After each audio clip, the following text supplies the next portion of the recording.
Unfortunately, the crickets have stopped chirping here. Good morning, everybody. Welcome to Disclosure tonight's episode where we're here for the task force hearing. Yes, it's Tuesday, September 9th. We've been waiting for this since the beginning of the year, so can't wait to see where things are going to happen. So we have some friends joining us in the back on the chat, and we're just getting set to go. We've got about 25 minutes until the hearing feed kicks in. Looking forward to seeing where all of this is going to definitely go. Should be an interesting day, to say the least. Any more little things I could say is, yes, it's early in the morning. I'm usually up at 5, but God, it's early this morning. Dark outside. Well, hopefully this hearing is going to be well. There's a lot of speculation, a lot of things going on that note. Let me go ahead and bring up my Twitter feed. And let's go ahead and take a look at the latest news and see what's happening out there in the rumor mill. Get to it. Give me a second. I haven't had coffee yet, and I need some, so I'll be stepping out in a little bit once we... Oh, there are more people here in the back. Mike is not here yet. He'll be here shortly. So let's see where in the hell Actually, I'm making a pot of coffee as we speak. Oh, thank you, Manuel. I'd appreciate a cup. Black is fine. Just not too strong. What time is it there where you are? It is 6:36 a.m., I believe. It's 9:36 here. Oh, you're on the East Coast. Nice.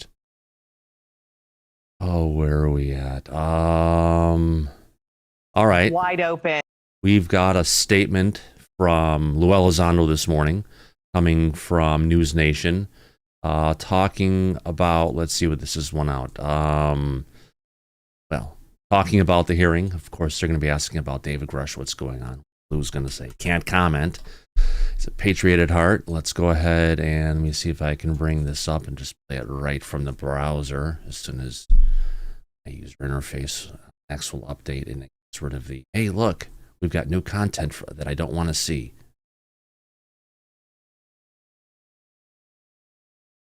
Wake up. Don't do that shit to me. Let's do it that way. Okay, here we go. Let's get this video clip up. Keep us entertained. Story. Thank you, UAP Games, for re-encoding this and making it look so clear. Better than nothing, folks. Let's go. Let's get to the video full. Okay, here we go. News feed coming in from Elizondo. I'll get this thing centered down here in a second.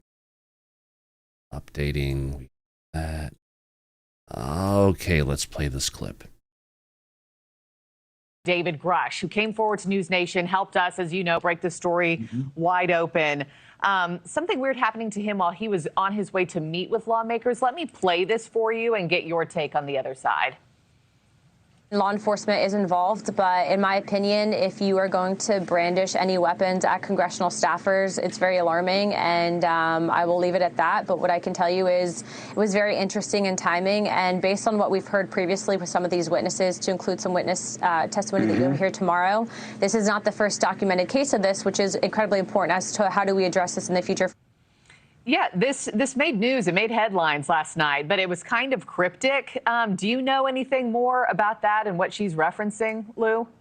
I do. I cannot comment on an active law enforcement investigation, but what I will say is what Congresswoman Loon is doing is absolutely correct. She is shining light on the tactics of intimidation that folks like David Grisch, myself, and many other whistleblowers have had to face simply just for coming out and telling the truth. And I'll tell you what, too, I think today you might hear a little bit more about that, about other types of intimidation tactics of some of our brave men and women in uniform, and what the lengths of government will go to keep their mouth shut on this topic.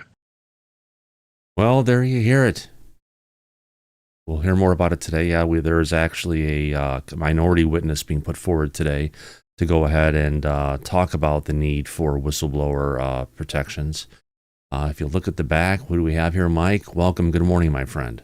Good morning. Yeah, it seems there's a lot going on today. Israel attacked another neutral country to get Hamas leadership. So that's all over Twitter today. And here I thought they launched an attack on Greta yesterday. Yeah. Thornburg. There were drones involved. Yeah, they attacked Qatar, Doha. Yeah. Which is a neutral country that's not involved in hostility. So yeah, Israel is really stepping up their aggressiveness. Mike, we've got some pictures coming in from Washington D.C. Yeah. Our cables were cut in the Red Sea as well. Yeah, that happened a couple days ago.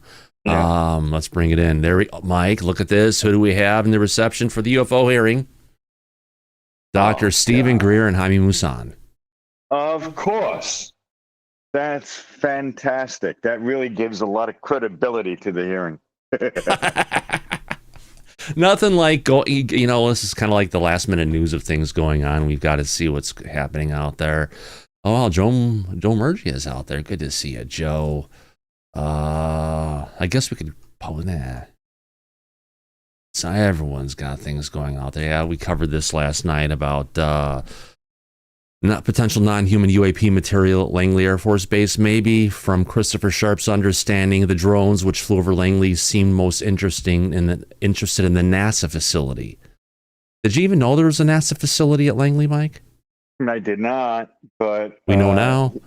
Yeah, but the eyewitness testimony claimed that the object, I think it was the 100-foot triangle, was coming from the direction of the NASA hangar. Didn't say he was coming out of it. So no, exactly, yes. Yeah. You got to pay attention to detail. The devil's in the details. It usually is, isn't it, my friend? Yes, sir. So I don't know. I mean, he's going to talk about that at the hearing today. Oh, yeah. Exactly. Got the feed up here somewhere. I know. Starting. Thomas, I'll just add to that when it comes to Langley and NASA. My understanding was it was always more of they maintained like transportation aircraft there. So there wasn't projects or anything. It was more of a hub for logistics, some of the, DC based NASA locations, offices. Gotcha. Yeah, but let me remind everybody, they now transform NASA into being part of the intelligence community. It's no longer a scientific endeavor. That means that they are operating and can be conducting clandestine missions and operations for the government, like the CIA. But they've always been doing that. Think about all the missions they put up with the space shuttle, where they were purely military missions. That's true, but they were under the guise officially as civilian. Think about the first launch when we first put someone in orbit around the planet. What did they bring with? The best cameras they could to take pictures of what the Russians were up to. Well, yeah, that's because the military objective is always present. Oh, yes. You think? Yeah, but now they made it official about NASA's standing. I find that interesting. Right. So what is that, a warning? Or is it just putting everybody on notice? Maybe it's just going ahead and letting the genie out of the bottle, basically saying that, well, this is kind of what they've always been doing. Let's just kind of put them where they belong. Let's forget the cover-up. Never a straight answer. Well, I guess now we know why. No, never. Not a space agency. Yeah, that's a good one. I like that. Yeah. Because it isn't. It's no longer a space agency. It's in part of the intelligence community. Yeah, you're right. Good point. Exactly. Let's see what else we've got going here. Nope. Got this one. Well, come on. Wasn't it a dead giveaway when You Bet Your Boots Bill Nelson did the meeting and he was telling everybody David Grusch is not credible. It's third-hand information. That was a smear job. And if it's a space agency, why would they be engaging in tactics like that? The answer is they wouldn't. No. Right. Some more speculation. Yeah, some more speculation coming in. Not that I believe it, but hey, let's go ahead and bring it up anyway. Where'd it go? All right. Speculation mounting that Marco Rubio has been read in on or is even steering the legacy UFO programs. Oh, my God. No. Hell no. Oh, no. These operations are so restricted that not even the Secretary of State is fully briefed. They remain the domain of select military officials. Okay. Nice picture, but interesting storybook, yeah. the Secretary of State would not be involved in black legacy programs. I think that's got to be an AI picture. That doesn't exactly look like Marco. No. It's his body double. He's been replaced. That's the new one. Marco Rubio has been replaced with a clone. We have a picture to show it, to prove it. Nice. Oh, let's get back into it. Okay. So they were asking Lou Elizondo about the attack with David Grisch recently, and his response was, I cannot comment on an active investigation. Yeah. Oh, it's Mike. It's almost as good as this. I think it's a real headline. It could be fake, but let's laugh about it anyway. San Francisco Transit, we refuse to release crime surveillance videos because it will make people racist. What? This has got to be got to be a fake headline. I'm too tired. Sorry, YouTube, but yeah, there would be no official local government statement making a comment like that. It's ridiculous. I know. Sounds like something that would say, but gosh, where is the? No. Where is I'll have to that? say no. Oh, a bullshit artist. Yeah, we got 15 minutes left. Thomas or Mike, do you guys know a guy named Ashton Forbes? Oh, God. No, let's just not even go there, please. Okay. Why would you even ask that? No, I just wonder because he was on Alex Jones' show. Of course he was. A bullshit artist. Yeah, there we go. Oh, and we do have a sound effect that represents NASA. We ain't found shit. There we go. They've never seen anything in space. Nope. Moose is over on the recliner sleeping. He's got the right idea. He does. Mike, I had a quick question. If what's from a law enforcement perspective, and I had some general ideas. What is actually brandishing a weapon? What's the spectrum that falls under brandishing? If you, let's say, are in possession or carrying a firearm, and you pull the firearm from its holster, that doesn't necessarily mean that you're aiming it at somebody's head or threatening them with it, but the fact that you have the weapon free in hand and you are waving it around, that is technically called brandishing. So it's a form of intimidation that you are threatening somebody with bodily harm or death without actually inflicting bodily harm or death. That's what brandishing is about.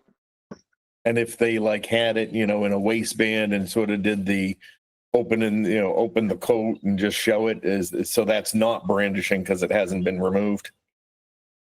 It's a gray area. It would depend if someone is making verbal threats or gesturing in some way. It's like I said, you're getting into the fine details of what would constitute a threat. But usually, if somebody has a weapon in hand, even if they're not pointing it directly at you, they can be charged with brandishing. All right, thanks. Mike, we mentioned Greta earlier. Yep. It actually wasn't a drone that hit their boat. No. What was it? Some schmuck some schmuck out on the boat launched a flare up and it came down. That doesn't sound like a drone to me. No, it's not a drone. They weren't hit by a drone. They were hit by incompetence. Of course. Either that or Israel is going to attack Greta Thunberg. Yeah. She could be hiding Hamas. You never know. And by the way, the update on X that they've put on the desktop console, oh my God, what have they done? Now you always get at the very top of it, look, new people posted, and it never goes away. That's not good. Oh, I know. You're telling me. Mm-hmm. Switch tab. They're changing Google lately. They're changing X. I don't like these updates and improvements because they're not really improvements. Oh, wait till you see the new version of iOS. No. Oh, yeah. It'll be way different. It's their liquid glass, they call it. And by the way, they have a press conference starting at 10 a.m. this morning, I think, to go ahead and introduce their new iPhones. Oh, are they going to do that in the middle of the UAP hearing? Yeah, good luck with That's that. That's a 10 a.m. Pacific. So was the hearing. Oh, Pacific. Oh, Pacific, okay. Pacific, yeah. Oh, yeah. I would just say the scheduling would not be great for them if they had it at the same time. Well, as I the think a hearing. lot more people are going to be Watching the iPhone. yeah, watching the iPhone thing than they are going to be watching the hearing, unfortunately. It's just how it is. So we got some more pictures coming in. Let's go ahead and take a look, see who's out there in the reception before the hearing, see if we can recognize some people. All right, here we go. Well, you got Representative I think that is the back of Greer's head. It could be, no, not sure. No, we know we've got Luna here. We got Burlison. I think that's Carl Nell in the back. Danny Sheehan. His hair looks much better today than last time I saw him on the news. Good to see you, Danny. Of course Danny is there. Where else would he be? Yeah. Unfortunately, Ivan's not. No, he's not. He's in court.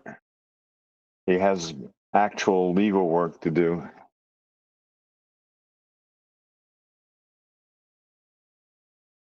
Apparently, the Nepalese government banned social media last week to, quote, regulate misinformation. That's a stretch. Yeah. Sounds like they're part of the UK? No. No. Or Europe. No, they're not. It's that the whole thing of clamping down full speech is going around the world. Which is basically censorship, regardless of what they call it. Yeah. And that's never a good thing. Oh, yeah. You're telling me. Right? We're just checking the feeds here. Feeds coming from... Oh, they've started. I haven't started it's yet. the preamble. Well, they've no, there's nothing going on yet.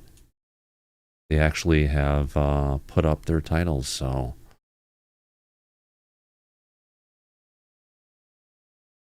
Go ahead and let's cross before we go full screen on this. Video. Guest. Yeah, so looks like things are getting ready to get rolling, Mike. Looking forward to it. Yeah, they're going to do a reading of their speeches, their introductions, one by one. Mm-hmm. And then they're going to get to it. It's what they did the last time. Mm-hmm.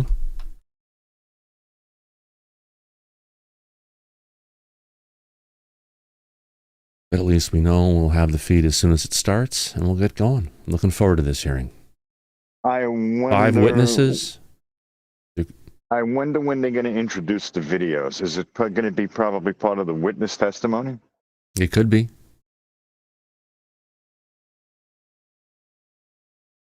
I wonder if that's true, which witness is bringing these videos forward. We'll see what they are actually. Yeah. Probably not the military guys. Could be. One of them. Well, who's then on that would mean George is going to be bringing Probably. videos forward. All right, that would be interesting. Yeah. There have been a lot of videos that have been leaked to Jeremy Corbell, George's sidekick these days. Yeah. You are correct. Sir. Take a look at some news. Anything else going on last minute? No. His job. No, that's a 5-minute story. Nope, too long. Don't watch on that one. That we already got that covered. Yeah, everything else is quiet. 90th day of the occupation of Portland isn't going on today. Congratulations, Portland. You're a great city to live in. Glad when I had the opportunity to move there, I passed. Go figure. It's more of a war zone nowadays. Oh, yeah. Like a third world country over there. It's different. Way different. Feed. I got some people walking into the hearing room. Play a feed of this coming from James Fox. Yeah. The usual suspects are going to be there. Oh, they actually, there we go. There's time outside the room. They have a big TV screen installed. UAP Gerb is there. Of course he is. There he is. Mm-hmm. And there's Jeremy Corbell off in the distance. You should see him, so see where he's sitting, if he's going to be behind where everyone else is at.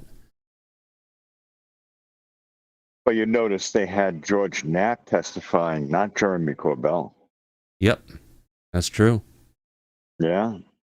So he's going to be there because his friend is testifying. Yep. And I'm sure he's not happy that they didn't call him to come up and testify with George Knapp. Yo, I know.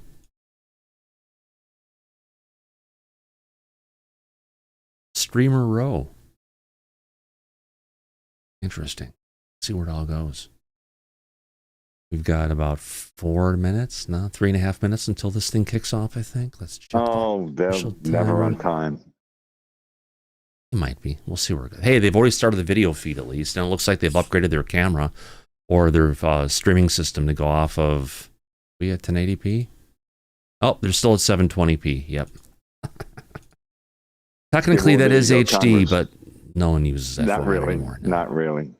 Considering the billions of dollars Congress spends, can't upgrade their video system? No. Come on already. I'd support that.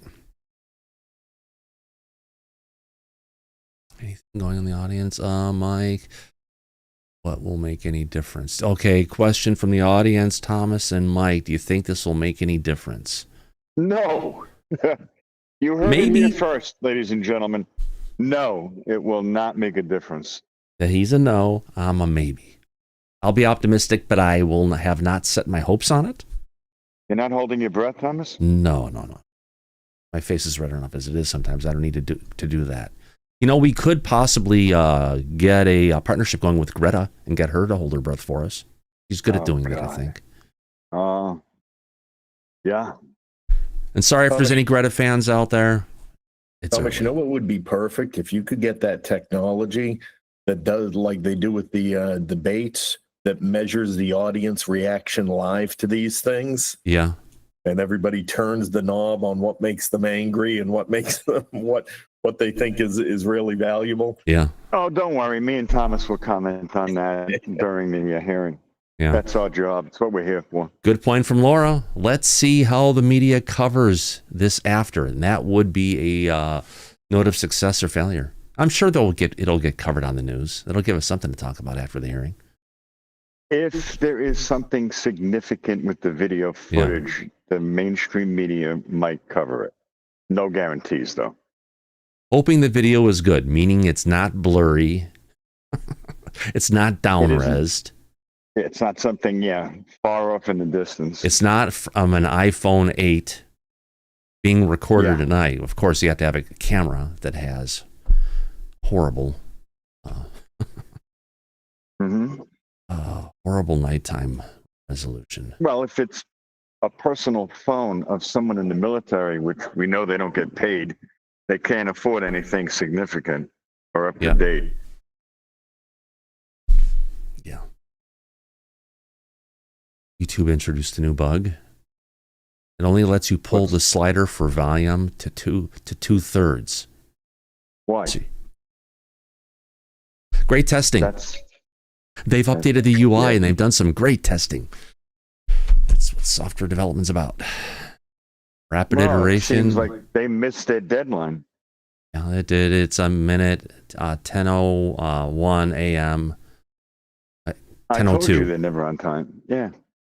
Well, generally speaking, either or we get it. Well, we're fashionably late. That's a difference. We do it on purpose. Geraldine wants to do a drinking game. Okay. What's the magic word that people will trigger it? Jesus. UAP. Oh, they're going to say that way too much. Oh yeah, they'll get drunk fast. Oh, there we go. UAP. but that is generally the intention. Skiff, that's a good one. Ah, that's a good one. Yeah. Mississippi Martian, Skiff. Yeah. The audience is saying, we love polls, Megan. Yeah, we could do some polls probably.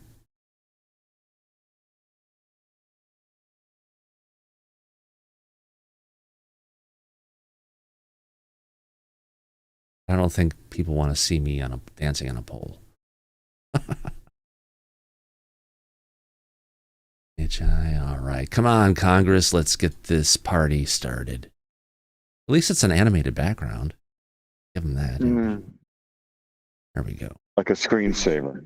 Yeah, it works.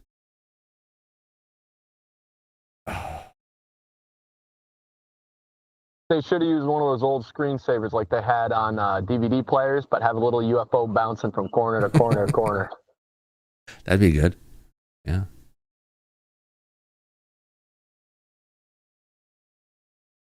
Anything that's happening. There's a bug, Elon. Else, we got Greta's. Oh, there we go. Here we go. Here we got the footage. We've got the footage. They shot the drones straight up, and then it comes down and impacts their own boat. It wasn't a drone. It was a flare. Yeah, they shot the flare up, and they burned their own boat. Oh, safety first, everybody. Safety first. Gotta have fun with it. Gotta have fun with it. Yeah, everyone for people who are joining us late, yes. The hearing is not started yet. It's we've got the official video feed there waiting for us, but we'll see where it goes. We'll get there soon. The audience builds 380 people here, Mike. Not bad. Morning, everybody. It's a nice start, yeah. Yeah. So I'll ask the chat, where in the world are you watching from? Let us know. Be interesting to hear.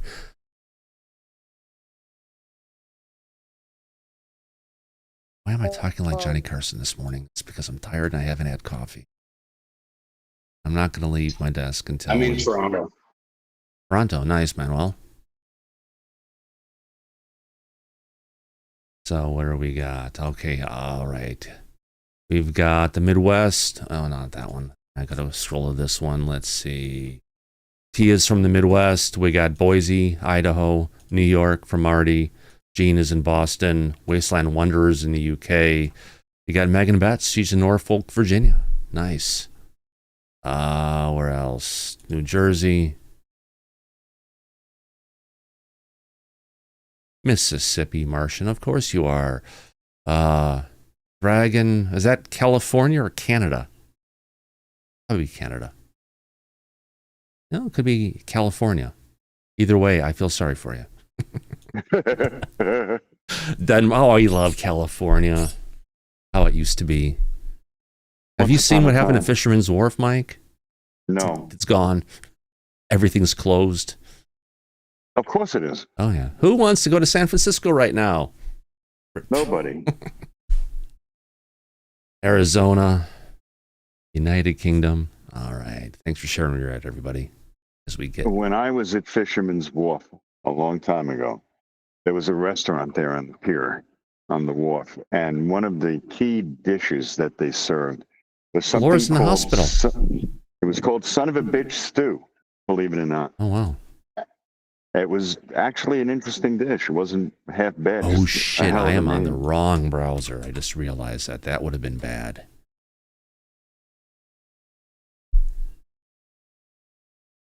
That would have been bad. Wouldn't have had a proper audio. Okay, let's take it out of Chrome. Move that out. Let's bring this one in. Placed.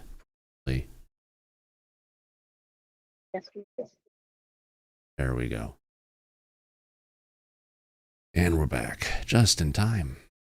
It's too wide. What's that? Just a bit. We got it. And since our policy on the show is that we're serious about not being serious, I'm sure we'll inject some humor into this hearing as well. Oh, I would think so. I know so. Have you seen there's a video of Corbell driving Knapp to the hearing? No. It just popped up on Twitter. It's under Cosmic Judas.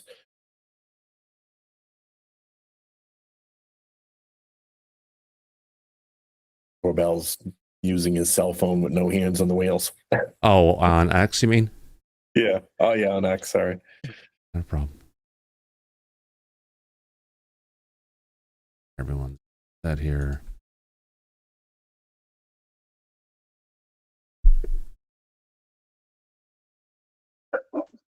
Oh, yeah, that one. Okay. Oh, and this is an old video? It looks like it. There's too much. I'll just take a look. This hearing of the Task Force on Declassification of Federal Secrets will come to an order. Welcome, everyone. Without objection, the chair may declare a recess at any time. Additionally, without any objection, the following members are waived onto the task force for the purpose of questioning witnesses at today's hearing. Representative Biggs of Arizona, Representative Begich of Alaska, Representative Ogles of Tennessee, Representative Titus of Nevada, and Representative Moskowitz of Florida. There are no objections. I recognize myself for the purpose of making an opening statement. Good morning and welcome to the hearing regarding UAP disclosures. Start the video feed. For too long, the issue of unidentified anomalous phenomena, commonly known as UAPs, has been shrouded in secrecy, stigma, and in some cases, outright dismissal. Today, I want to state clearly that this is not science fiction or creating speculation. This is about national security, government accountability, and the American people's right to the truth. I've spoken now to a number of whistleblowers from the military, to include the infamous Eglin Air Force Base incident that occurred when myself and former Representative Matt Gaetz, as well as Representative Burchett, followed up on a lead from multiple active duty Air Force pilot whistleblowers that alleged that the United States Air Force was covering up UAP activity at Eglin Air Force Base. We have heard from a number of whistleblowers, specifically military pilots, that the reason for not coming forward publicly is out of fear that speaking out would cost them their flight status and potentially their careers. This is unacceptable. We cannot protect our airspaces if our best trained observers are silenced. We cannot advance science if we refuse to ask questions. And we cannot maintain trust in government if we keep the American people in the dark. Now, Congress has tried to fix this problem. Congress tried to create formal channels through the All-Domain Anomaly Resolution Office, also known as AARO, and the Intelligence Community Inspector General for service members and officials to make disclosures.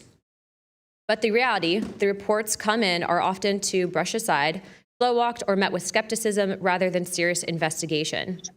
Recently, the former AARO director known as Sean Kilpatrick attacked our witnesses and members on this committee. It should be noted that he's a documented liar and brings into question what his purpose at AARO really was if it was not to follow up on investigations and disclose his findings to members of Congress. A former Deputy Assistant Secretary of Defense for Intelligence, Chris Mellon, described a report published by AARO that found no evidence that any USG investigation, academic-sponsored research, or official review panel has confirmed any sighting of UAP-represented extraterrestrial technology. As the most error-ridden and unsatisfactory government report I can recall reading after decades of government service. Mellon further noted that this was a first error report submitted to Congress without the Director of National Intelligence's sign-off, and seemingly excluded input from any scholars or experts who have studied or written extensively about this topic, as would normally be in any other case in this field. Mellon determined that this report failed to fulfill the congressional mandate under which it was required, omitted entire agencies with known investigations or activities related to UAPs, and omitted any discussion of efforts to hide classified or unclassified information about UAP. Such efforts were unaddressed by the report, despite the existence of agency records and investigations concurring with them, including those at U.S. Customs and Border Protection. If we set up offices and oversight bodies only to let them become graveyards for testimony, or worse yet, ruses for pretending to investigate when in actuality there was no follow-up, then we are not doing our jobs. In recent months, Congress has also been presented with evidence that points to technologies that, to our knowledge, are beyond our current capabilities. It is our duty as elected representatives to follow the facts wherever they lead and to ensure that those facts are not buried under classification stamps or bureaucratic excuses. Let me be clear, whether UAPs represent adversarial technology, natural phenomena, or something beyond current human understanding, Congress has a responsibility to investigate. If these objects are foreign in origin, then they pose a direct threat to our national security. And if they represent something unknown, they demand rigorous scientific inquiry, not ridicule, not secrecy, and not silence. The stakes are very high. Adversarial nations are not waiting for us to catch up. They are studying these phenomena as well aggressively, as multiple nations have also announced their own parliamentary investigations into this very topic. If we are to continue to hide information from ourselves, we risk strategic surprise. If we continue to ignore our pilots and service members, as well as countless government whistleblowers, we risk losing their trust. And if we continue to shield the truth from the public, we risk eroding the very foundation of democratic accountability. This is why this hearing matters. This is not about fueling speculation. This is about demanding the basic transparency from the Department of Defense and the intelligence community and other military contractors. It is about asking the questions every American has the right to ask. What do we know? What don't we know? And why in a free society are we being told so little? A major barrier to this committee's inquiry into UAPs has been the lack of cooperation and transparency from the Department of Defense and the intelligence community. In preparation for previous UAP hearings, the committee repeatedly asked the Department of Defense to allow members to view videos and files related to UAP incidences. Unfortunately, the Department of Defense notified the committee staff that due to the department's special access program rules, only members of the House Armed Services Committee, as well as the Defense Subcommittee on House Appropriations, also known as HAC-D, were allowed to be read in onto such programs. For a non-committee member to be allowed to view these documents and videos, individual members must be approved by the chairman and ranking member of both HASC and HAC-D. Independent staff oversight has presented a consistent problem for Congress, as well as program budgets are classified. Additionally, oversight reporting to Congress is classified and only provided to the authorizing and appropriations committees of jurisdiction. The American people are not fragile. They do not need to be shielded like children from reality. What they cannot tolerate and what they will not forgive is a government that withholds the truth and punishes those who dare to speak up. I want to close with this. Future generations will look back at this moment and ask what we did when presented with the unknown. Did we look away, embarrassed or afraid, or did we pursue the truth with courage? I intend to be on the side of truth, transparency, and accountability, and I hope my colleagues on this task force will be able to do the same. To quote a few elected officials, Senator Schumer has stated, multiple credible sources allege a constitutional crisis over UFOs. Senator Rounds has stated that these are brilliant individuals and they are not making this stuff up. And our current Secretary of State, Marco Rubio, has stated very high clearances and high positions within our government in regards to these whistleblowers. Senator McConnell also described these whistleblowers as sane and credible. And the witnesses today are not alone. In fact, they're far from it. In fact, 34 senior military, government, and intelligence officials have broken their silence. This includes now Secretary of State Marco Rubio, Senator Rounds, Senator Gillibrand, General Jim Clapper, the former director of the government's UAP task force, the former head of aviation security for the White House National Security Council, the former Secretary of Defense, and many more. Again, to quote Secretary of State Rubio in an upcoming documentary known as The Age of Disclosure, even presidents have been operating on a need-to-know basis that begins to spin out of control. And to quote Senator Gillibrand, who also went public in this documentary, it's not acceptable to have secret parts of this government that no one ever sees. It's time for the fundamental truths of UAP to be revealed to our nation's leaders and the public. It's time for the U.S. government to exercise transparency. And with that, I yield to Ranking Member Crockett for the opening statement. Thank you so much, Madam Chair. At a time of increasing distrust in government, it is important for Congress to take action to restore the government's credibility. Bringing transparency to an issue of great public interest is a step toward doing just that. So I thank Chairwoman Luna for calling this bipartisan hearing to discuss unidentified anomalous phenomena, or UAP, which is today's term for what was commonly known as UFOs, unidentified flying objects. And while some people think of flying saucers when they hear these terms, it is vital that we focus on the real-world impact of UAPs on critical infrastructure, civilian safety, and national security. There is good reason to believe that most UAPs have origins far closer to home. Currently, NASA has not found any evidence that any UAPs have an extraterrestrial origin. Our adversaries are working to develop new capabilities to gain military advantages, and those efforts are likely explanation for the mysteries that we have observed. Nevertheless, the federal government has a responsibility to the American people to investigate and provide transparent disclosures about every incident. The federal government is equally obligated to protect those who report what they've seen, especially to commanding officers and supervisors. And Congress should do everything in its power to protect whistleblowers and conduct oversight of agencies that are failing to provide that protection. Democracy depends on transparency, and transparency often relies on the courage of individuals willing to risk their careers, reputations, and in some cases, their personal safety to tell the truth. So I look forward to hearing from the witnesses today. We should welcome their accounts and acknowledge the bravery they have shown to come before us.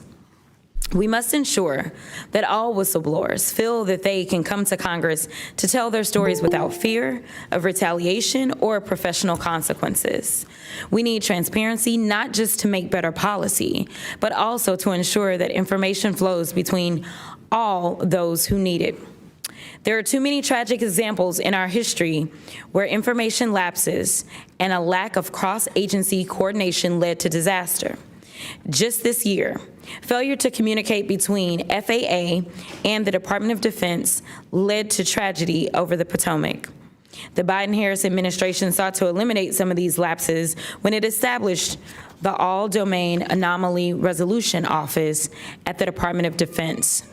AARO can convene sources from all branches of military, the FAA, and NASA to combine forces to create a comprehensive picture of what is happening in our skies. Some UAP reports have perfectly normal explanations: satellites, consumer drones, weather balloons, even pranks. But we need to track down each and every single UAP. The United States has millions of eyes in the sky, both electronic and human, but only the combination of civilian, commercial, and military sources can begin to create a complete picture. So we need to ensure that people can come forward and report what they have seen to the relevant authorities, and they have to have the right to do so without fear of retaliation. This country has a history of dedicated public servants standing up for what is right, even in the face of potential consequences. From the Pentagon Papers to Watergate to torture programs, whistleblowers have not only informed the public, but also empowered Congress to fulfill its constitutional duty of oversight. Past Congresses have written laws to grant legal protection for whistleblowers, and it is up to us to work responsibly with all sources to hold the executive branch accountable. We are here today to listen to the stories of those who have witnessed events of interest to the American people, and to support the policies that cultivate an environment that welcomes and protects whistleblowers. I hope this hearing will be an example of the respect and protection whistleblowers deserve and the importance of conducting oversight of the federal government. I yield back. I'm amazed. I am pleased to welcome the panel of witnesses for today's hearing. I'd first like to welcome Mr. Jeffrey Nusatelli. He's a United States Air Force veteran and a career federal employee with more than 20 years of experience in national security, law enforcement, and public administration. Next, we have Mr. Alexandra Wiggins. Mr. Wiggins is currently serving as a Senior Chief Operations Specialist in the United States Navy. Mr. Wiggins is testifying in his personal capacity today and not on behalf of the United States Navy. Next, I would like to recognize the gentlewoman from Nevada, Representative Titus. Thank you very much, Madam Chairman, ranking members, for allowing me to sit with you on this panel today. I'm honored to be able to introduce a witness here who is from my district, George Knapp, who has been the definitive expert and reporter on this topic that you're exploring today, UAPs or UFOs. George is a longtime friend, I'll say that up front, but a very respected journalist and a recognized expert in this field nationally and internationally. Just a little something about George. He came to Las Vegas in 1979 and joined KLS television station as a general assignment reporter in 1981. Since 1995, he's been the chief investigative reporter for that channel. He also hosts a national radio show you can listen to on Coast to Coast AM, which covers many of the paranormal topics that y'all are discussing. Over the years, George has been, as I said, recognized for his work. He's been honored with the Peabody Award, the DuPont Award, the Edward Murrow Award, and 27 different regional Emmys for his investigative reporting. Indeed, he has told Nevada's story with clarity, with objectivity, and with integrity. So I know that his testimony today is going to be of great interest and value to this committee. So thank you very much. Next, we have Mr. Dylan Borland. Mr. Borland is a United States Air Force veteran and has a long career in federal service. And finally, I'd like to introduce Mr. Joe Spielberger, a senior policy counsel at the Project of Government Oversight. Pursuant to Committee Rule 9G, the witnesses will please stand and raise their right hand.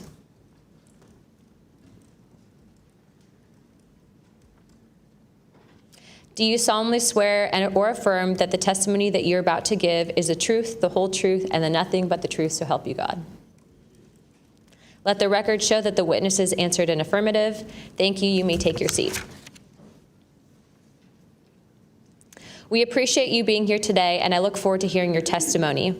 Let me remind the witnesses that we have read your written statements, and it will appear in full in the hearing record. Please limit your oral statements to 5 minutes, but I understand you have a lot to get through, so if it goes a little over, don't worry about it. As a reminder, please press the button on the microphone in front of you so that it is on and the members can hear you. When you begin to speak, the light in front of you will turn green. After 4 minutes, the light will turn yellow, and when the red light comes on, your 5 minutes have expired, and we will ask you to please wrap it up. I now recognize Mr. Nusatelli for his opening statement. Good morning. Thank you, Chairwoman Luna, Ranking Member Crockett, and members of the task force for giving us the opportunity to testify today. My name is Jeffrey Nusatelli. I'm a former military police officer with 16 years of active duty service in the U.S. Air Force. I'm here today because the American people have both the right and the responsibility to know the truth about unidentified aerial phenomenon. That truth remains hidden, classified and silenced by fear, retaliation, stigma, and confusion. Today, we are here to help break that silence.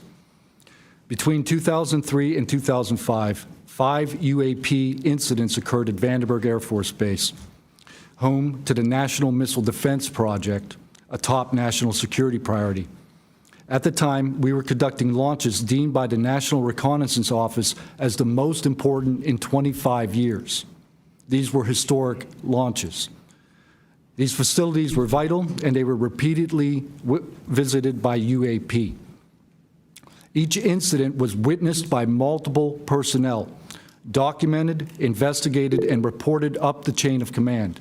We sent information up, but we got no guidance down on how to handle these events. I personally witnessed one of these events and investigated others as they occurred. 6 other service members have provided me with the information that I will share with you today. The incursions began on October 14, 2003, when Boeing contractors reported a massive glowing red square silently hovering over 2 missile defense sites. After several minutes, it drifted further east onto the base and vanished over the hills. This event, now known as the Vandenberg Red Square, was referenced by Representative Luna at the first hearing on this topic. Official Air Force records of this event are in possession by Aero and the FBI. Later that night, while I was on duty, security guards at a critical launch site reported a bright, fast-moving object over the ocean. I responded to the incident. Chaos ensued over the radio as the object approached rapidly. I heard my friends screaming, "It's coming right at us, it's coming right for us, and now it's right here." Moments later, I heard them say that it had shot off and was gone. When I arrived on scene, I talked to 5 shaken witnesses who described a massive triangular craft larger than a football field that hovered silently for about 45 seconds over their entry control point before shooting away at impossible speed. About a week later, another patrol reported a light over the ocean behaving erratically. Believing it might be an unannounced aircraft, they declared an emergency, and an armed response force responded. Before the forces could arrive, the object descended and either landed or hovered on our flight line and then took off again at impossible speed. The witnesses to this event were threatened and intimidated afterward. They were told to keep quiet and think about what they were reporting. After that, things did get quiet until about 2005, when another patrol reported a massive triangular craft larger than a C-130 silently floating over the installation. He watched it for a few minutes. It traveled west and disappeared into the night. And then I had my own encounter, again in 2005. I was off duty, sitting in my backyard with 2 other police officers when we noticed what first appeared to be a satellite in orbit, but it wasn't acting like a satellite. The light was strange, it was pulsing, and then it started to maneuver. It dropped in elevation. At times it would vanish from view and reappear in a different location in the sky, and eventually it reappeared 200 feet over my house. It was a 30-foot diameter sphere of light. My friends and I watched it for a moment, and then it gently accelerated and traveled up and disappeared into the stars. These events profoundly changed my life and the lives of my friends. We stand at a pivotal moment in history. The question is no longer whether these events are real, but whether we have the courage to face them. True leadership requires vision, a willingness to confront the unknown with transparency and resolve. So I ask the Congress to help we, the people, enact this vision. There are 3 goals. Fund independent research and treat UAP study with the same seriousness as we would any other scientific field. 2, end secrecy and overclassification. Transparency is the foundation of truth. Without it, witnesses like us are dismissed. 3, protect the witnesses.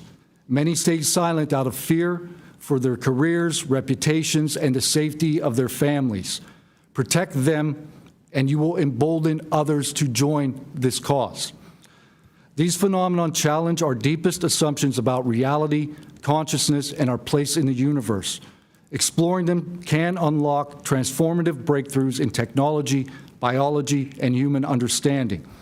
Let this be the moment when America chooses courage over fear, transparency over secrecy, and progress over stagnation. Let's show the world that our nation leads not only through strength, but through fearless pursuit of the truth. Thank you. Thank you, Mr. Nusatelli.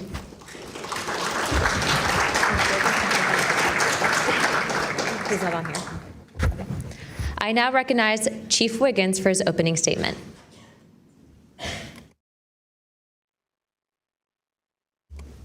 Please press your button. Thank you. Good morning, Chairwoman Luna, Ranking Member Crockett, and members of the task force and the committee. Thank you for the opportunity to testify today.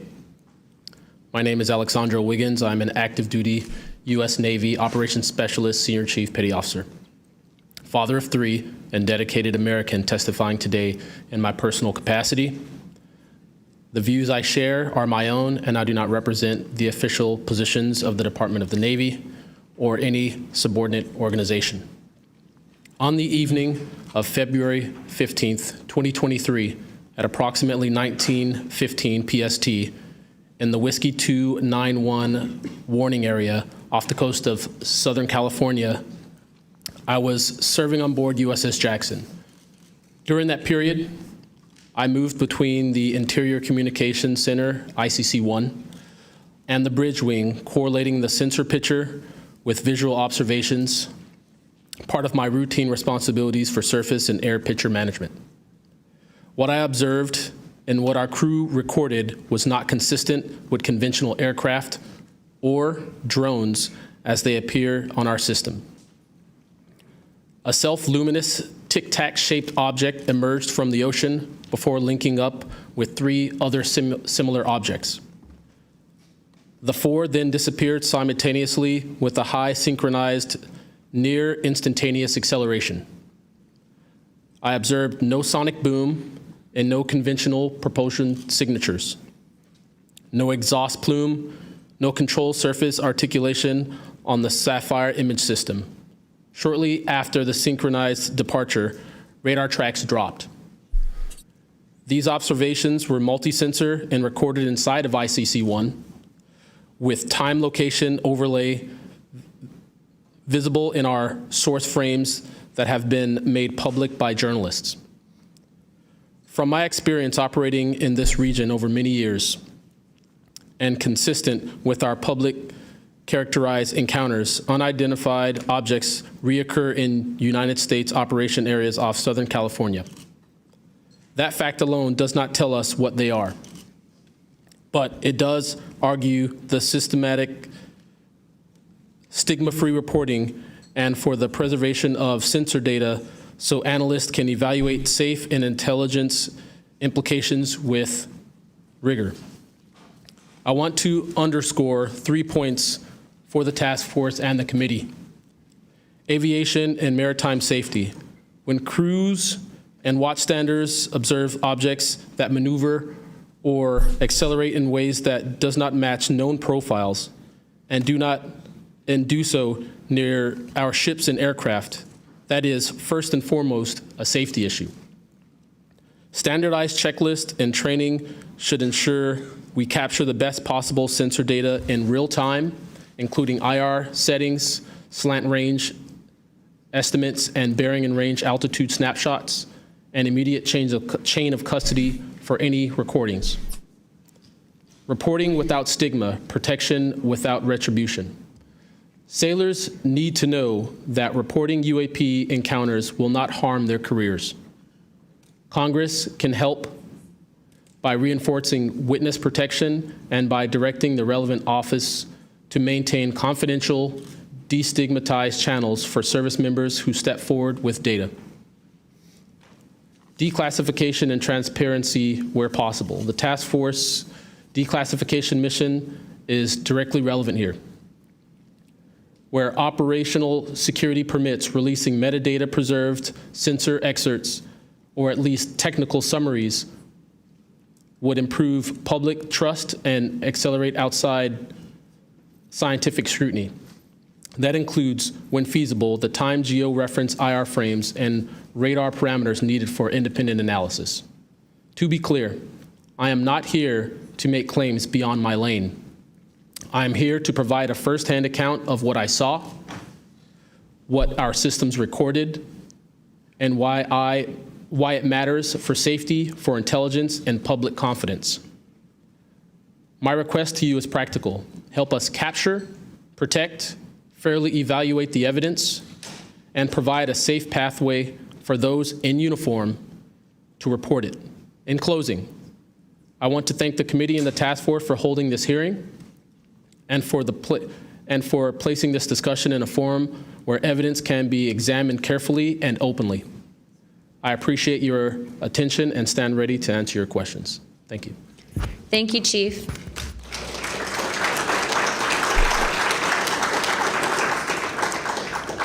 I now recognize Mr. Knapp for his opening statement. Here we go. Good morning, Chairwoman Luna, Ranking Member, Ms. Crockett, and members of the task force. And Dina Titus, I just knew we were going to get you involved in this topic at one point. Great to see you here.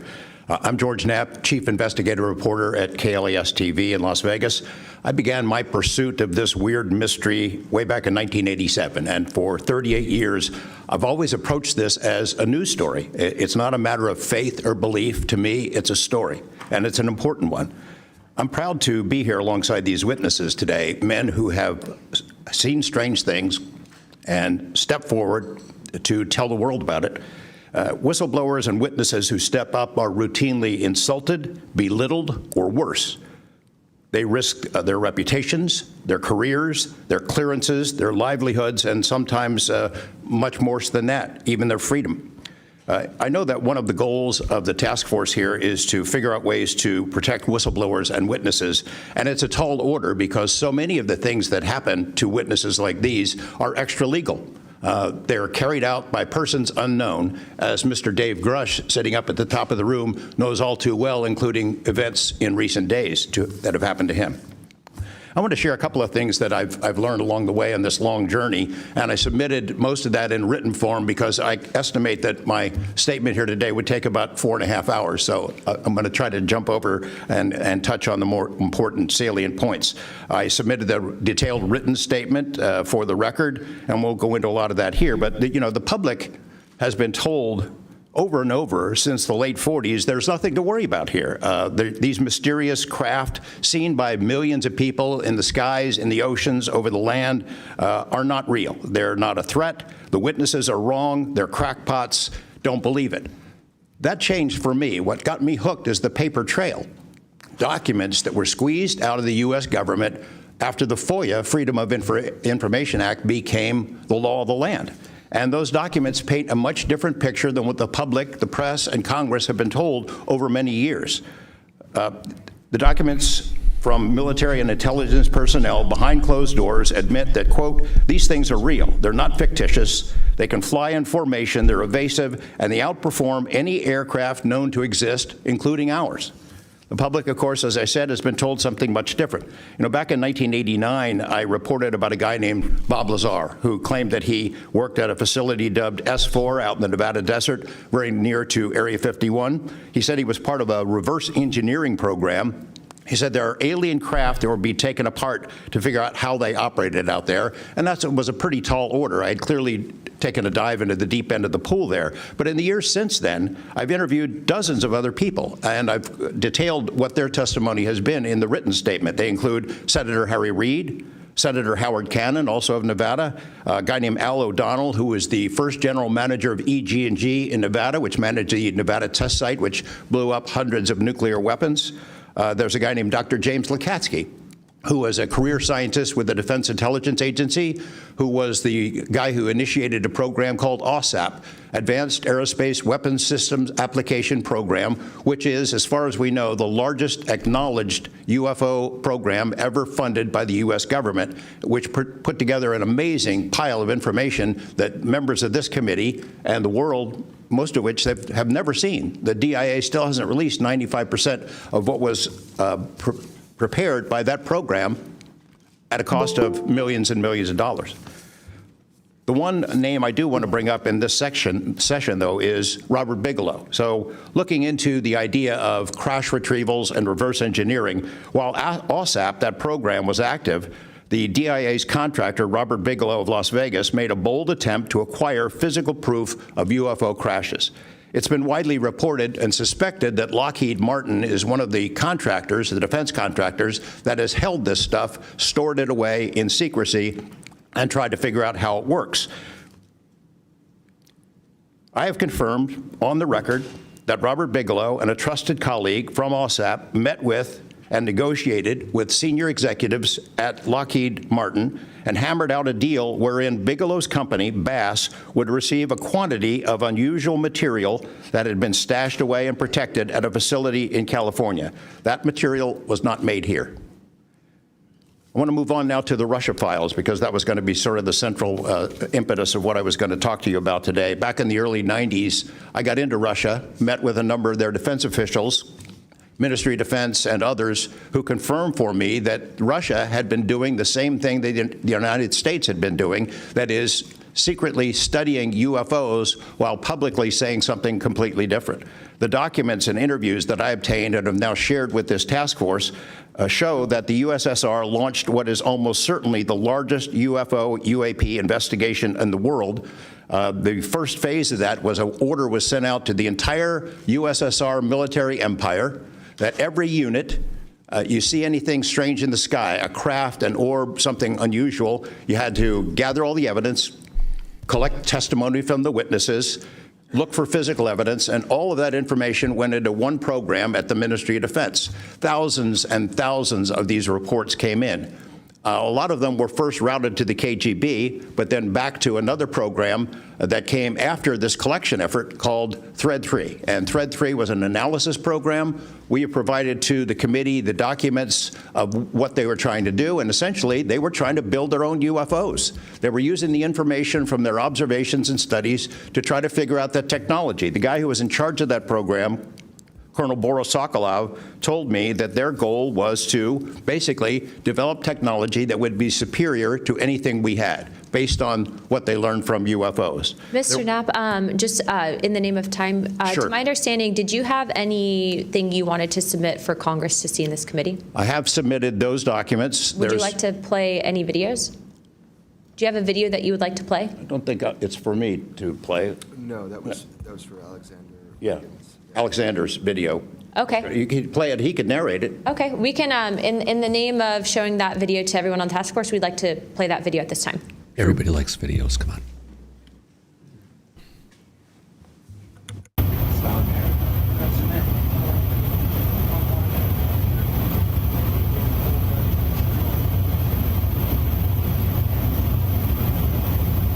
Tic Tac. Wouldn't surprise me, I tell you. You call it the VVSS team. Yeah, like 22,008. That shit took off earlier.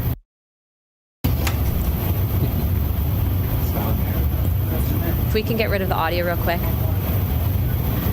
Mr. Wiggins and Mr. Knapp, we'll get back to what that video was in a moment, but we just want to make sure that it was entered into the record, as well as all the documents. Those will be able to be publicly found for everyone in the country to view.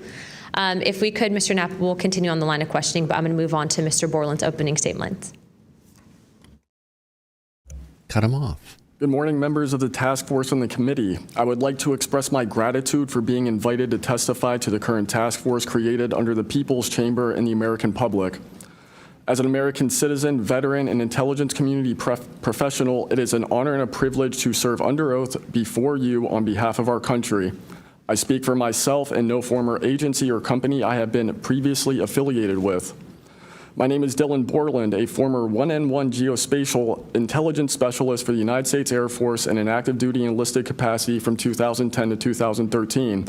I've also been employed with BAE Systems and Intrepid Solutions as a senior analyst, expert in analyzing video, radar, and advanced electro-optical imagery for official identification of aerial order of battle, as well as naval and ground order of battle. I'm a federal whistleblower, having testified to both the ICIG and ARROW with direct firsthand knowledge of and experience with craft and technologies that are not ours and are reportedly operating without congressional oversight. Because of my direct knowledge of the reality of certain legacy UAP programs, my professional career was deliberately obstructed, and I have endured sustained reprisals from government agencies for over a decade. From 2011 to 2013, I was stationed at Langley Air Force Base, Virginia, conducting 24-hour operations via manned and unmanned aerial vehicles for Special Operations Forces in the global war on terror. During the summer of 2012, my team was on standby for weather, and I returned to my barracks on base, and at approximately 0130, I saw an approximately 100-foot equilateral triangle take off from near the NASA hangar on the base. The craft interfered with my telephone, did not have any sound, and the material it was made of appeared fluid or dynamic. I was under this triangular craft for a few minutes, and then it rapidly ascended to commercial jet level in seconds, displaying zero kinetic disturbance, sound, or wind displacement. Some years after that experience, I was further exposed to classified information from the UAP legacy crash retrieval program through a sensitive position I held within a special access program. During this time, intelligence officers approached me in fear for their own careers, citing misconduct within these programs and similar retaliation that I was already enduring at this time. These issues include medical malpractice committed by Veterans Affairs staff, denial of work I performed while enlisted in the United States Air Force, forged and manipulated employment documents, workplace harassment, including colleagues being directed to not speak with me, manipulation of my security clearance by certain agencies, blocking, delaying, and ultimately removing my ability to be employed within the IC. The retaliation I face and the retaliation against individuals I know who worked in these programs is what convinced me in March 2023 to become a whistleblower. I came forward out of concern for people's lives and to ensure I did everything I could to let our elected representatives know the truth about what is really happening in the executive branch. At the end of March 2023, I agreed to meet with AARO following the suggestion of other federal officials believing it was what our nation required of me. I had reservations with AARO due to assessments they were reporting publicly at the time as a misrepresentation of the truth. Because of these concerns, I did not share sources and methods information in order to protect current and former federal personnel who had firsthand exposure to technologies of unknown origin. I did not want anyone to face further retaliation beyond what they had already endured. And unfortunately, a staff member ended up getting in some trouble because of that. After David Grisch testified under oath in the summer of 2023 and provided historic disclosure, I was then asked to go to the ICIG and did so in August 2023. It was very clear early on during my intake interview, which was video recorded under oath, that the objective was to solely assess how much I know and not move forward with an investigation with new information I provided them. The aftermath of that IG complaint still troubles me to this day. Since my ICIG complaint, I've been prevented from resuming prior employment and can confirm I'm still blacklisted from certain agencies within the intelligence community. In addition, multiple agencies attempted phishing attacks to assess what I had divulged to the Inspector General, including being asked to disclose details of my ICIG complaint during a CI polygraph for a position unrelated to UFO UAP matters as recently as November 2024. As I sit before you today, I and many other whistleblowers have no job prospects, no foreseeable professional future, and a nation every single one of us came forward to defend. Numerous individuals have come forward in various ways to reveal the truth of the UAP reality as patriots and defenders of our nation. Yet many feel discarded, isolated, hopeless, separated from the country they serve. Efforts to rectify this situation for all whistleblowers have been difficult and troubling. And to my fellow whistleblowers and officials who know this information, I offer you my apology, something that I have never gotten, and I'm giving it to you. I swore an oath to the Constitution of the United States, an oath that demands truth and transparency for our democratic republic to function.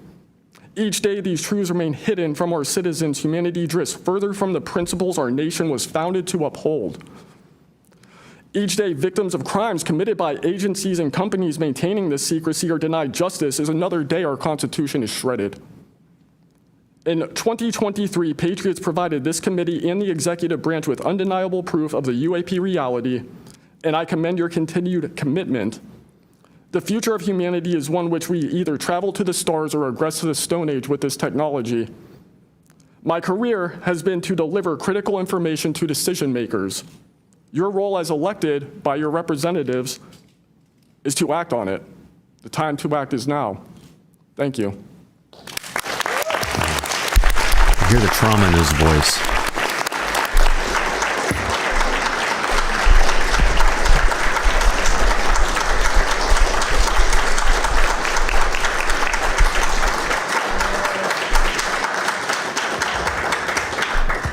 Mr. Borland, thank you for your service to our country, and we appreciate you. And we are sorry about how you've been treated, and we will make sure that we try to rectify that situation. Thank you, ma'am. Mr. Spielberger, please, your opening remarks. Chairwoman Luna, Ranking Member Crockett, and Task Force members, thank you for the opportunity to testify here today about the importance of strengthening whistleblower protections, especially in the context of national security. I'm a senior policy counsel at the Project on Government Oversight, a nonpartisan independent watchdog organization that investigates and exposes waste, corruption, abuse of power, and when the government fails to serve the public or silences those who report wrongdoing. Whistleblowers are the first line of defense to root out waste, fraud, abuse of power, and corruption in our government. Congress relies on whistleblowers so that it can fully exercise its oversight and legislative authorities. It's understandable that former presidents of both parties have often taken a hostile approach toward whistleblowers. Their disclosures can embarrass the president and their political party or even lead to a national scandal. But whistleblowers continue to play a vital role during both Democratic and Republican administrations. They help Congress and the public identify and understand what government corruption looks like. Their disclosures fuel investigations and allow us to address wrongdoing and hold those responsible to account. That's why historically there's been a strong bipartisan consensus in Congress to support and protect whistleblowers. Doing so protects the country and ensures our government is more responsive and accountable to the people. National security whistleblowing in particular is a tradition going back to the founding of our country, and over time, national security whistleblowers and their disclosures have impacted some of the most fundamental issues and questions about how we wish to be governed and how our government can better serve its people. From the role the U.S. plays around the world to holding powerful actors accountable, government ethics and transparency, human rights and civil liberties, executive branch authority, First Amendment freedoms of speech and dissent, freedom of the press, and the public's interest and right to know. Despite this invaluable public service, blowing the whistle comes at great personal risk. Whistleblowers risk losing their jobs, careers, livelihoods, and reputations. They can face retaliatory investigations, lawsuits, and even serious criminal charges. And they can endure deep mental, emotional, and psychological harm. All of that risk to speak the truth, to ensure that agencies fulfill their core missions, and that they serve the best interests of the people. Those who retaliate against whistleblowers don't just violate their legal rights, they inflict real harm on our government and betray the public's trust. Targeting whistleblowers instead of the corruption they expose wastes agency resources and further allows that corruption to continue unaddressed.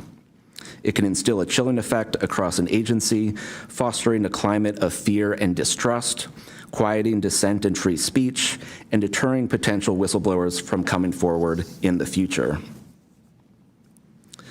Whistleblowers are often some of the most dedicated and principled public servants we have because of their willingness to put themselves on the line to do what's right.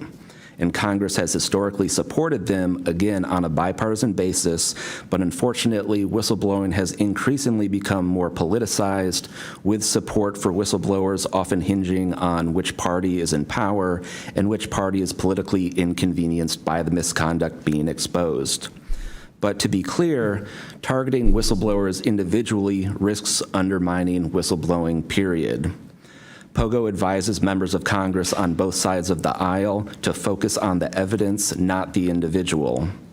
We will always need whistleblowers to achieve the government that best serves its people, because when people of conscience, integrity, and good character refuse to speak up out of fear, complacency, or self-preservation, and leave corruption to fester behind closed doors, that is probably the most dangerous risk of all. If we are serious about increasing government transparency and restoring the public's trust, we need public servants committed to the truth. Whistleblowers need safe and effective channels to make lawful disclosures. They need stronger protections against retaliation. And when they do face retaliation, they need a fair shot to be made whole. Congress has made strides to pass whistleblower legislation, and these laws need to be updated and expanded so that whistleblowers truly receive the protections they need, retaliators are held accountable, and we can achieve the type of government the people deserve. We strongly urge Congress to continue its historic tradition of championing the rights and protections of all whistleblowers. Thank you again for the opportunity to testify here this morning. POGO is committed to working with you and the Oversight Committee to address these critical issues. I look forward to any questions. Thank you, sir, very much. Additionally, without objection, the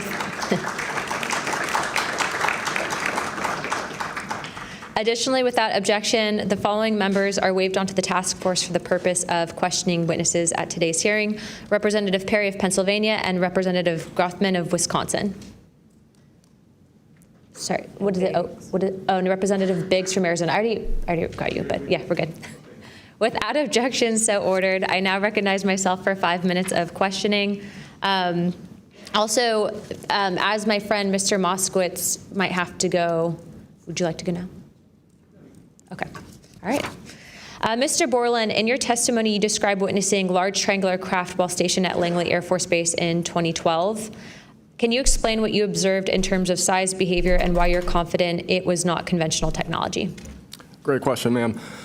So on the base, I lived in the barracks. There was a little smoke pit outside. I was there on the telephone and looking across to the flight line, and I see a white light pop up and stop about 100 feet in the air. I thought it was a weather balloon. I've seen tests from there before, weeknight, normal thing, not surprising.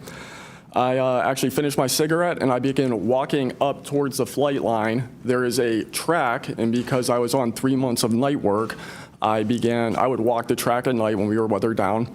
And as I began walking towards the light, towards the flight line and the track, the light then flies across the base, across the flight line, and as it flies to me, a triangle manifests around the light.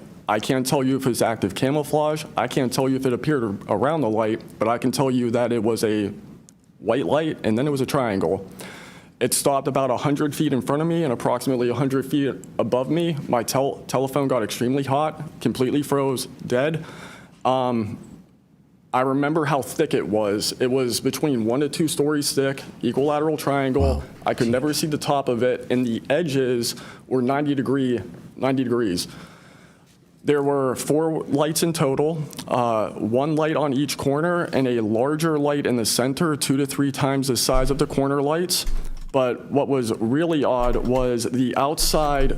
The best way to describe it is like looking at a James Webb telescope picture where you have the colors and then the black background.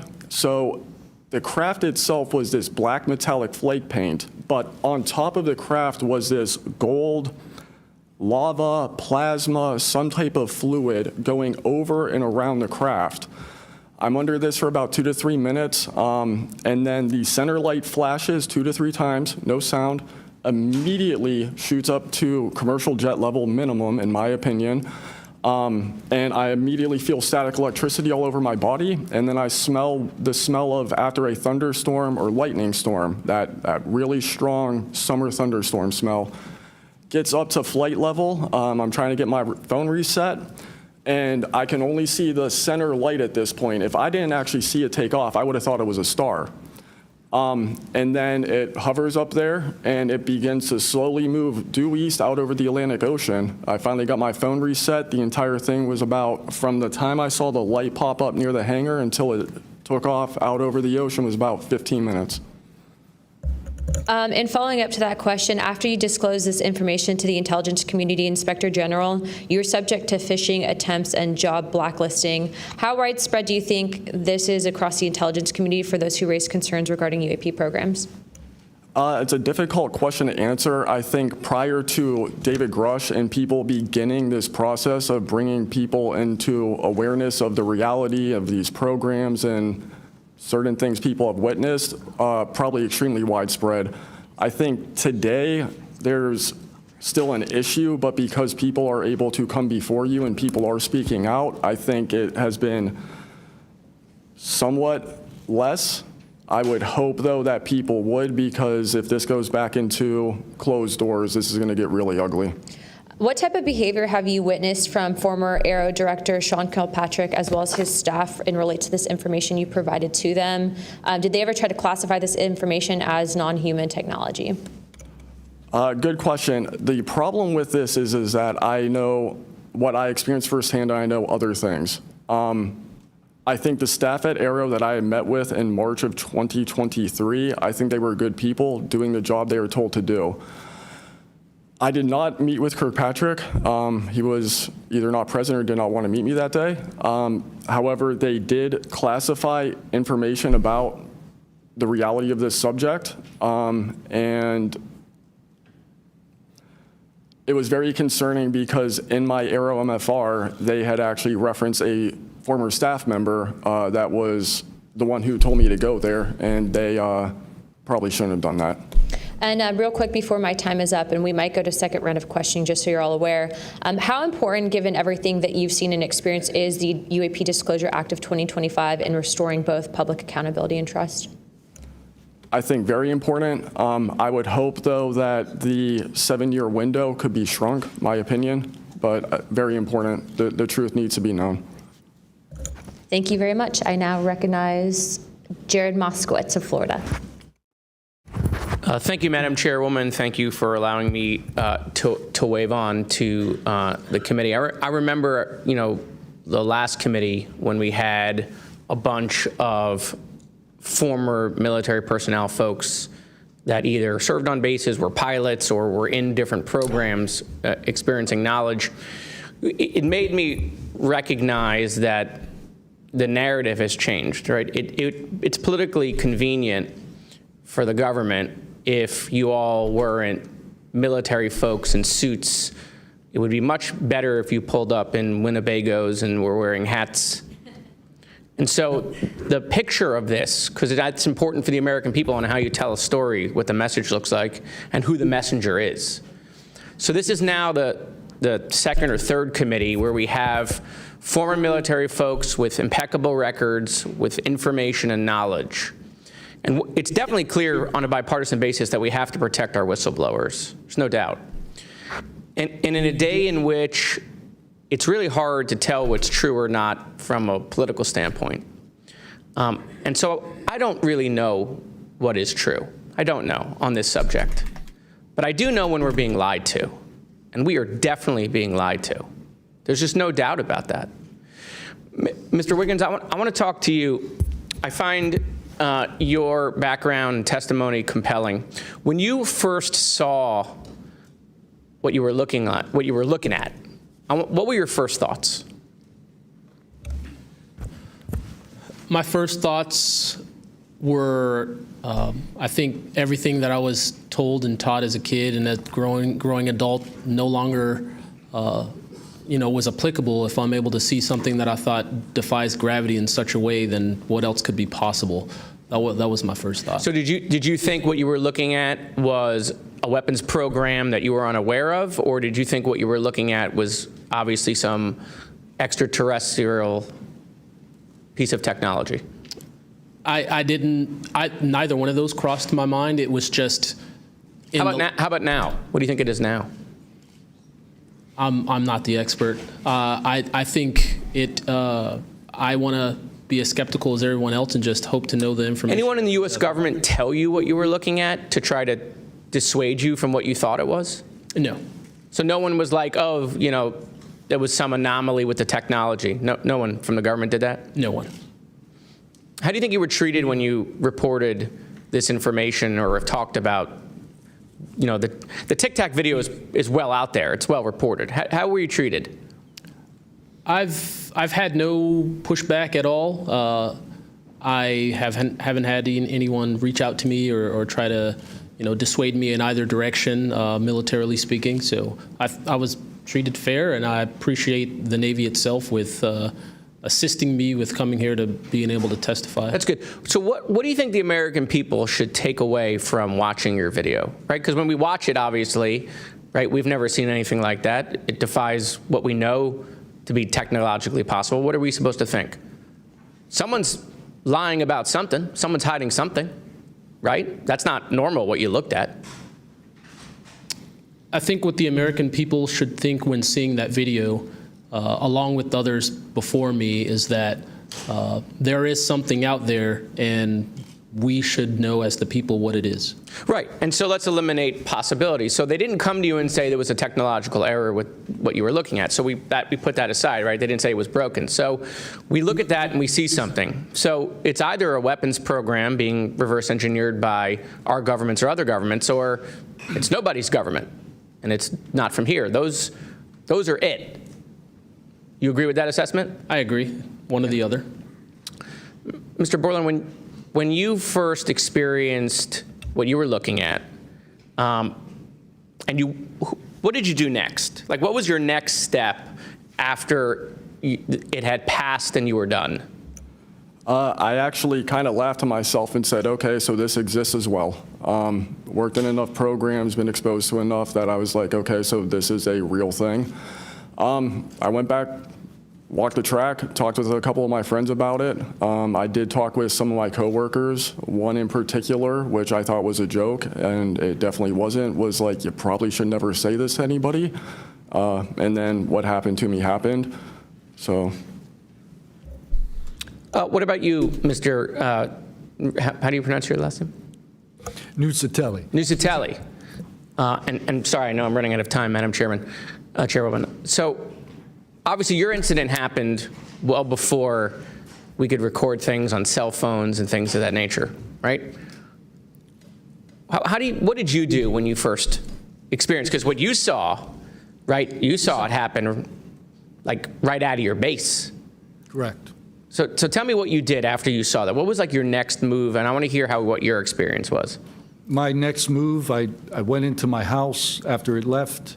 I made sure no one had been abducted, and I picked up the landline. I called the Security Forces Command Center. I reported it. I requested that they give me a call back and make notifications up the chain of command. I got a call back in about 15 minutes.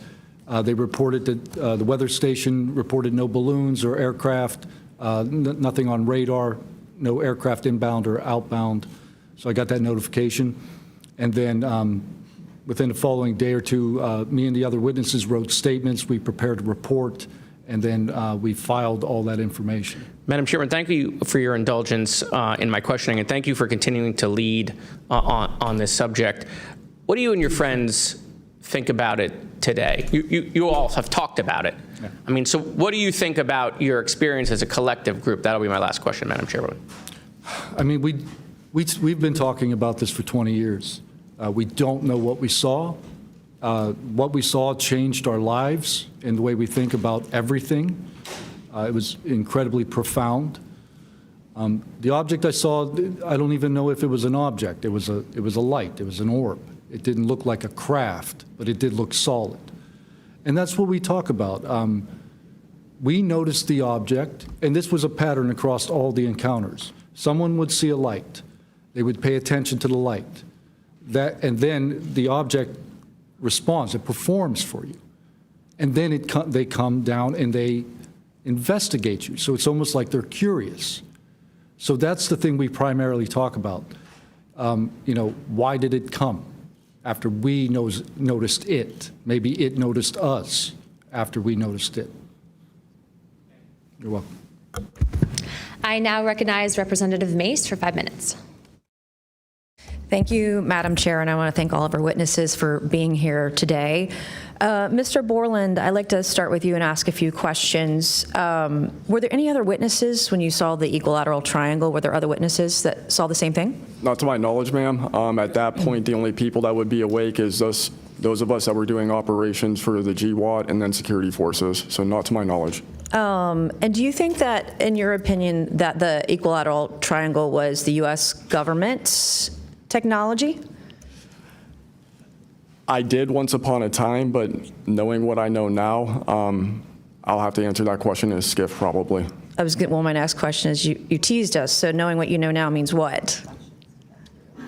I know enough to know that if you want an answer to that question, go to ARROW. They have the answer. Do you think it was a foreign government? I do not, no. And ARROW was supposed to be disclosing. The last time I was in a skiff with ARROW, they said they were going to be doing disclosures. Had they been doing much of that? I don't have an answer to you for you. I don't know. I know what ARROW reports publicly, and I know what I've been through. Yeah. And some of this stuff can be, I think, debunked, right? There are weather balloons that look kind of a little funky, or drones or whatever, depending on the angle, direction, speed, et cetera. Are you scared for your safety? That's a complicated question. So being here today, if I say the wrong word, technically I can be charged with espionage. Espionage is a death penalty. Whistleblowers have faced it. John Kiriakou, for example. I am not scared for my physical safety in the sense of an agency or company coming to kill me, but I have no job. My career has been tarnished. I'm unemployed, living off of unemployment for the next 3-4 weeks until that's gone. So it's a complicated question. Have there been stories leaked about your life to try to discredit you in the public eye? As of now, I don't know. We know they did that to Mr. Grusch. I am aware. Yes, ma'am. They leaked his private medical information, horrific things. It is. Okay, you said in your testimony earlier with the chairwoman, you know other things. I guess that has to be mentioned in a skiff. It would. The other things? It would, pending I'm even legally allowed to speak on it, and the people in the room are even legally allowed to hear it. And is that, would we need to know the compartmentalized word, like what the code word is or the name of the program, the special access program, in order to even hear it? You have to know the word, right? I would suggest, the name of it, right? I would suggest that to be asked to DNI Gabbard and work with her for that, because I can't give you the answer on what is the requirement. But this is what the U.S. government does, right? They compartmentalize the information. Only certain people know the name of the program, and if you don't know it, you can't get the information. If you don't have the name, you don't know what to ask for. Even when we're reviewing the budget, we go into a SCIF, we look at DOD budget and the budget of like black box programs, and we don't know what we're looking at because we don't know what these programs are. Is it a way for the government to hide from Congress what's really going on and where the money's going? In my opinion, absolutely, yes.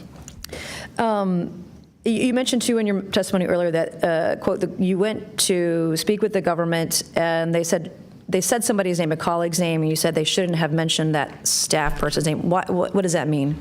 A Senate staffer who is the one who helped me get to Arrow recommended me I go there, gave me the email and the phone number because I could not find that information at all at the time. In fact, I believe you guys have talked about how Arrow didn't even have a website for quite a period of time. We were told they were going to do disclosures, both what they've debunked, because some of it can be debunked, and then what they haven't been able to debunk. And to my knowledge, it hasn't been a thing. I only have 1 minute left, so Mr. Knapp, we were definitely going to watch every documentary. You guys have done you and Jeremy have done a terrific job. I usually have more questions than I have answers. I think we all do, and you guys are doing a terrific job to bring information to the public. Do you think that any of this is a psyop by the U.S. government? Entirely possible. I mean, our government and other governments have admitted that they've tried to use UFOs to cover secret projects.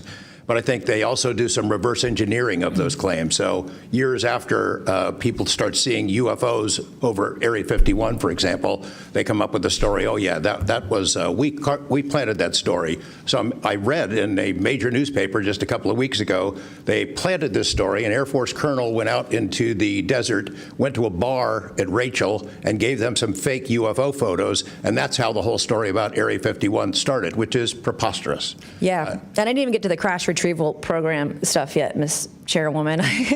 There's just so much. Okay, thank you so much for your time today. I wish we had more time. Thank you, Madam Chair.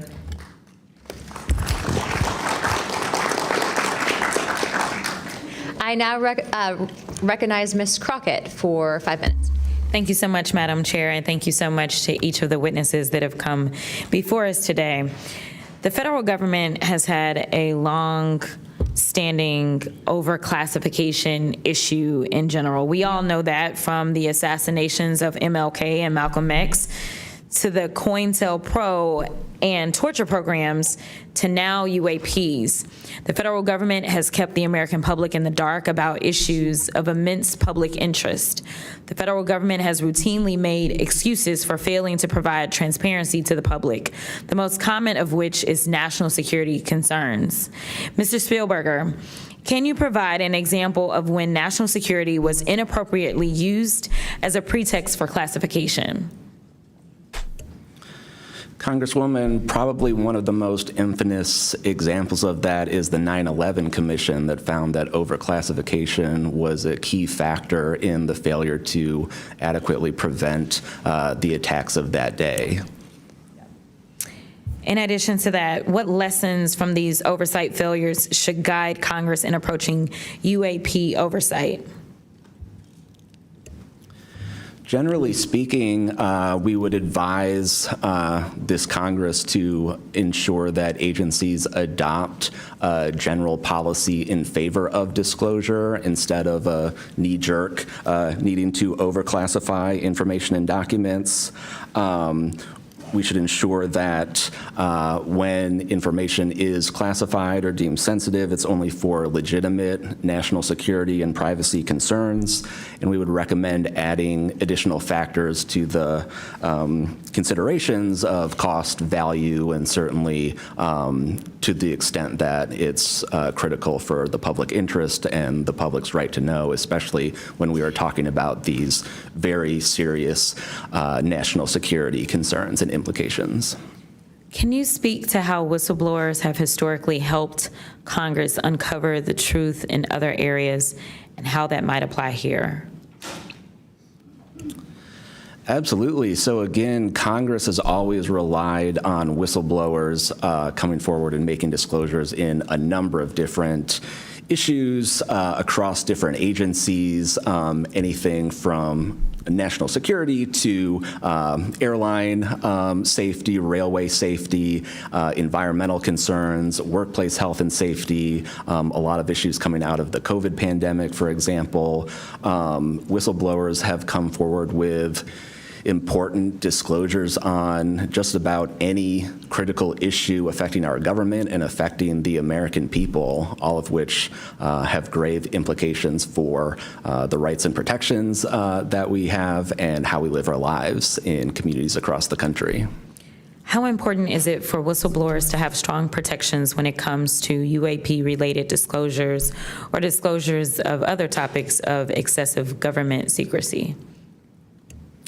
It's absolutely vital. This has been one of the disappointing failures of doing this work, of advocating for stronger whistleblower protections. We recognize the invaluable public service that brave whistleblowers play in coming forward, again, taking all of these risks that we've heard about just to speak the truth, to get important information out in the public consciousness, but they can only do so when we have safe and secure channels for reporting, when there is trust in the independence of agency watchdogs like inspectors general, like the Office of Special Counsel, like the Merit Systems Protection Board, that play critical roles in investigating whistleblower disclosures and enforcing the protections of whistleblowers.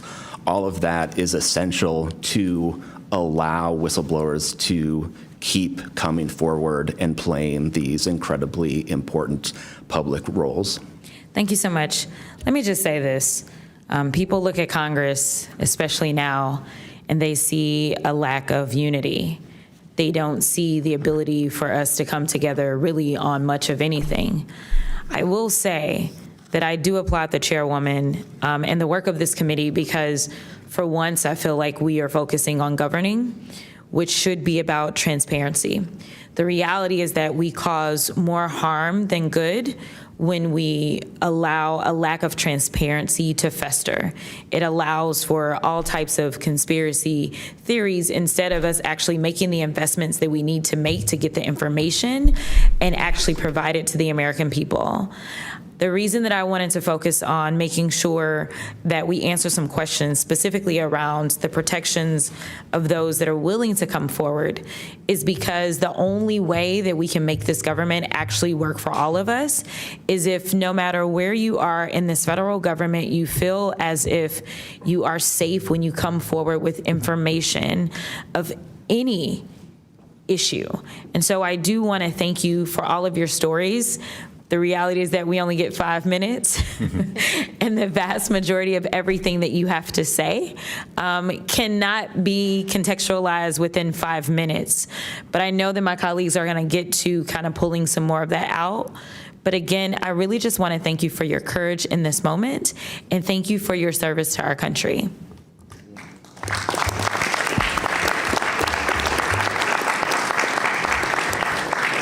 I now recognize Mr. Burchett from Tennessee for 5 minutes.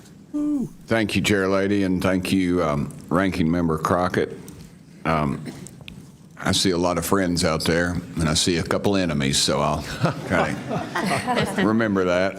But it's a pleasure being here. I want to remind people, too, this thing is an ongoing deal. We're not going to get this overnight. We've been fighting this battle, some of y'all, for 30 years and maybe longer. I hope we just keep focused on what we're trying to get to is total disclosure.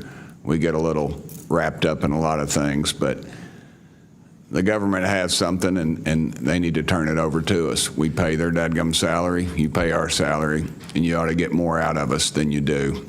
And that's what disgusts me about this whole thing. I think they're just trying to run the clock out on us, really. They'll poke us a little and they'll make jokes to us and try to pull us off the target, but I think we know where we're at, and that's why they're firing at us, because we are over the target. My first question is, Mr. Knapp, I recently introduced the UAP Whistleblower Protection Act to help provide whistleblower protection to federal personnel for disclosing the use of federal taxpayer funds to investigate UFOs. I still don't want to say UAPs. How can Congress further increase whistleblower protections?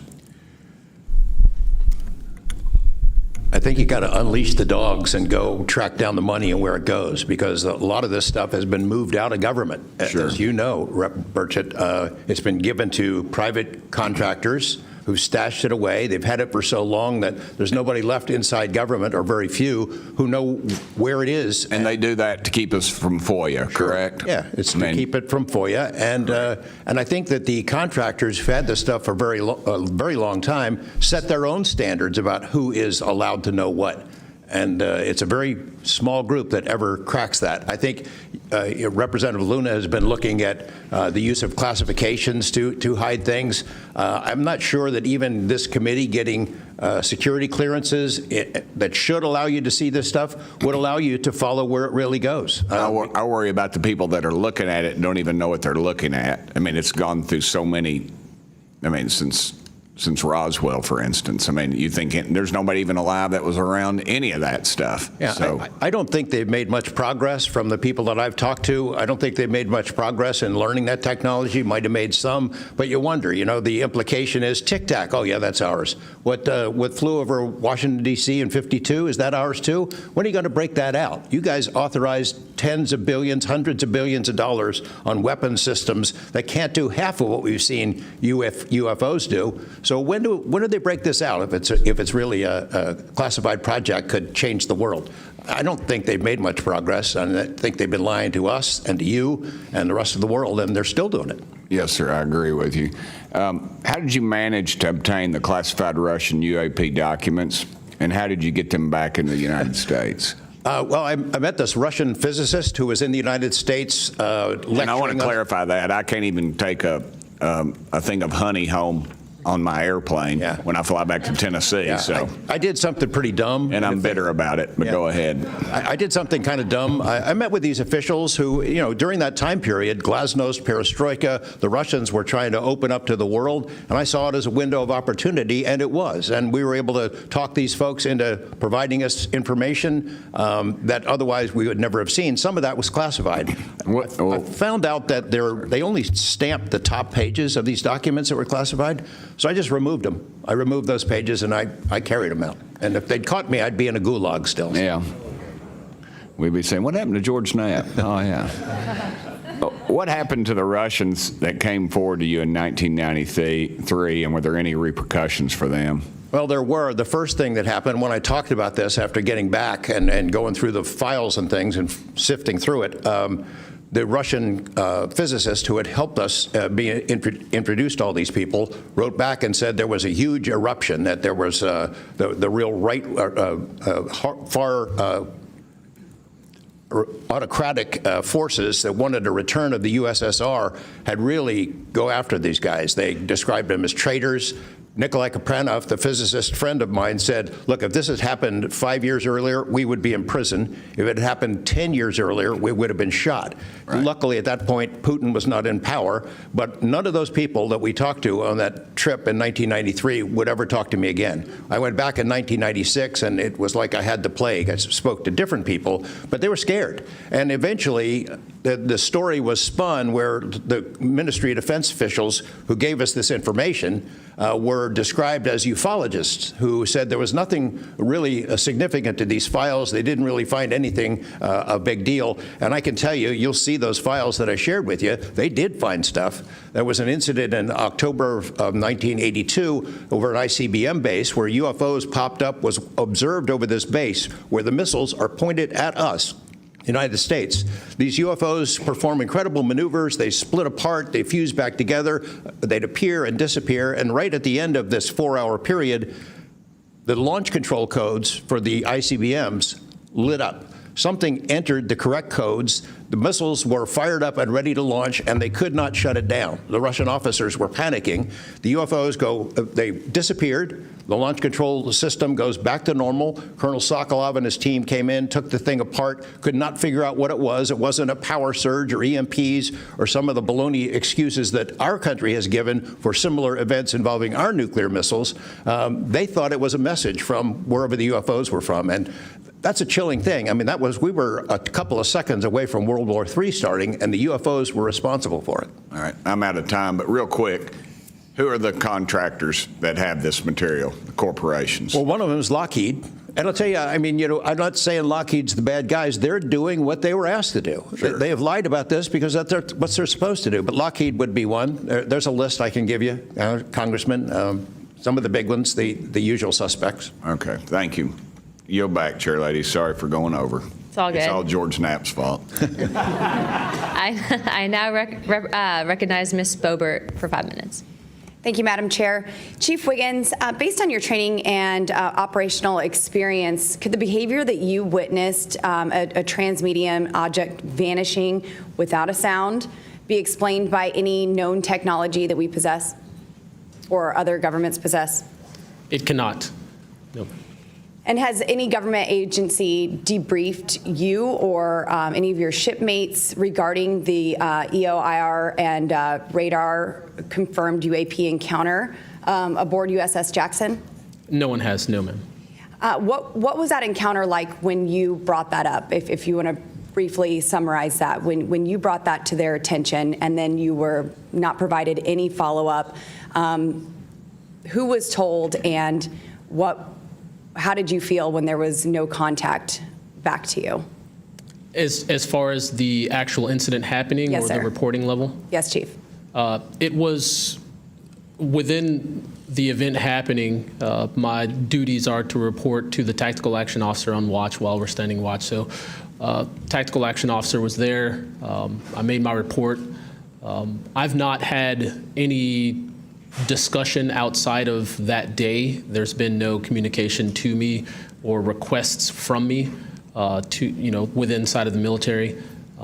But speaking of that actual incident itself, once the report was made to the tactical action officer, that's when I made the decision to ask the individual watchstander that was controlling Sapphire to be able to slew into the location. And that's what you see in the video itself is when the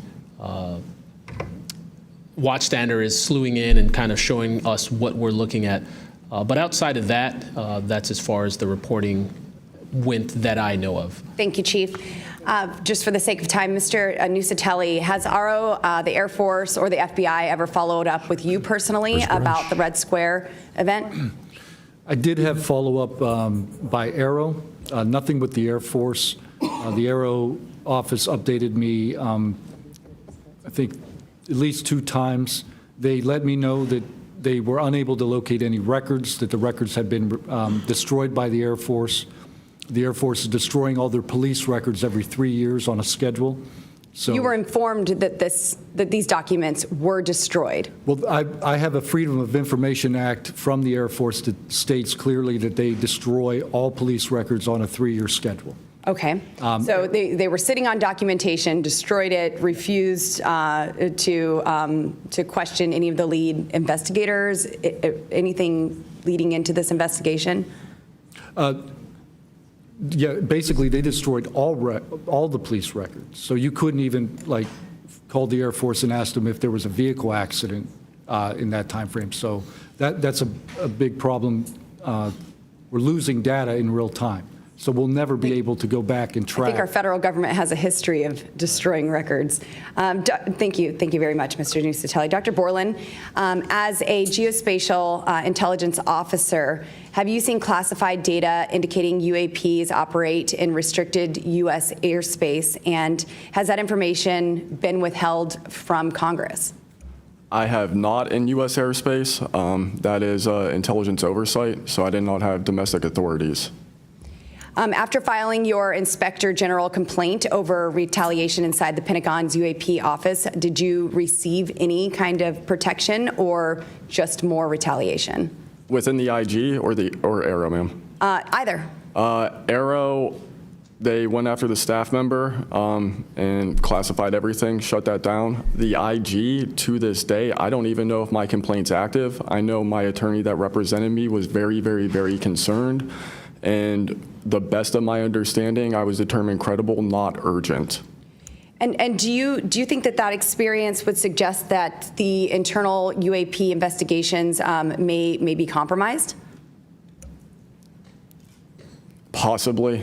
I mean, it's so hard because this goes back to people doing the job they're told to do, and very few people are going to want to give up their careers, 20, 30-year pension, get rid of their kids' health care, get rid of their house. It's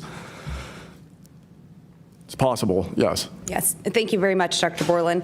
Mr. Spielberger, do national security whistleblowers currently have any external appeals processes to challenge retaliation, or are they just stuck relying on the same agencies that they're accusing?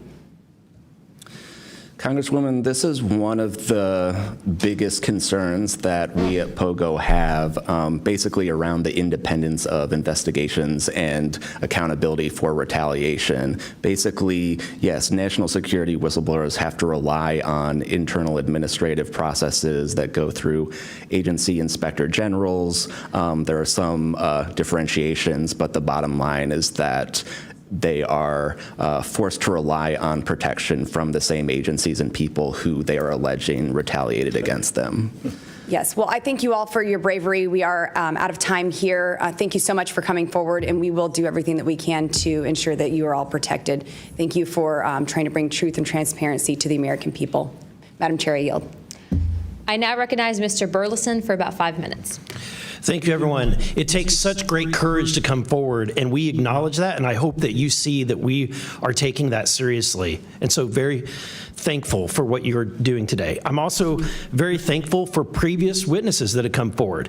I see Matthew Brown in the audience. He courageously stepped forward and was as a witness. I encourage everybody to look and seek his testimony. I want to thank the people that came in our first hearing: Ryan Graves, David Grusch, David Fravor, and in our second hearing, Admiral Gallaudet, Lou Elizondo, and Mr. Gold, and the many others that have come forward. We hear you, and it's time that we, enough is enough. It's time that we take action. Look, I'm not jumped to the conclusion that I believe that there are, aliens coming from another planet, but I'm open to that.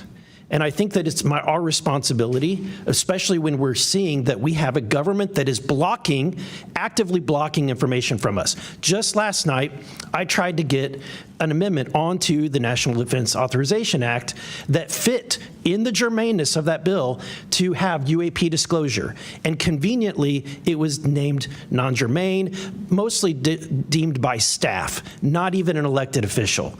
This is the kind of stuff that we repeatedly see. Last year, we were blocked by someone in House administration from being able to receive a full briefing from Arrow.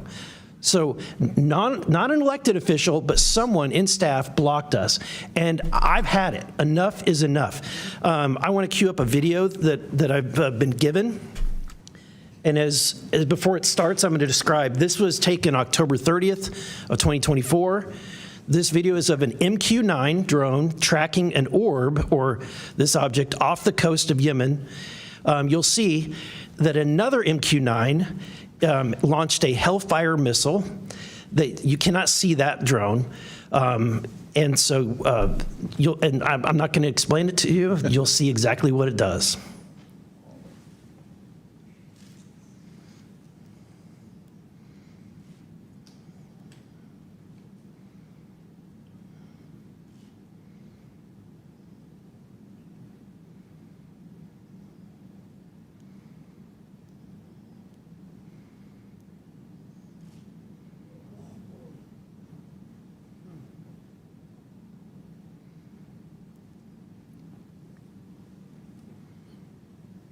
Look like. This is when it zoomed out, so you can still see it traveling.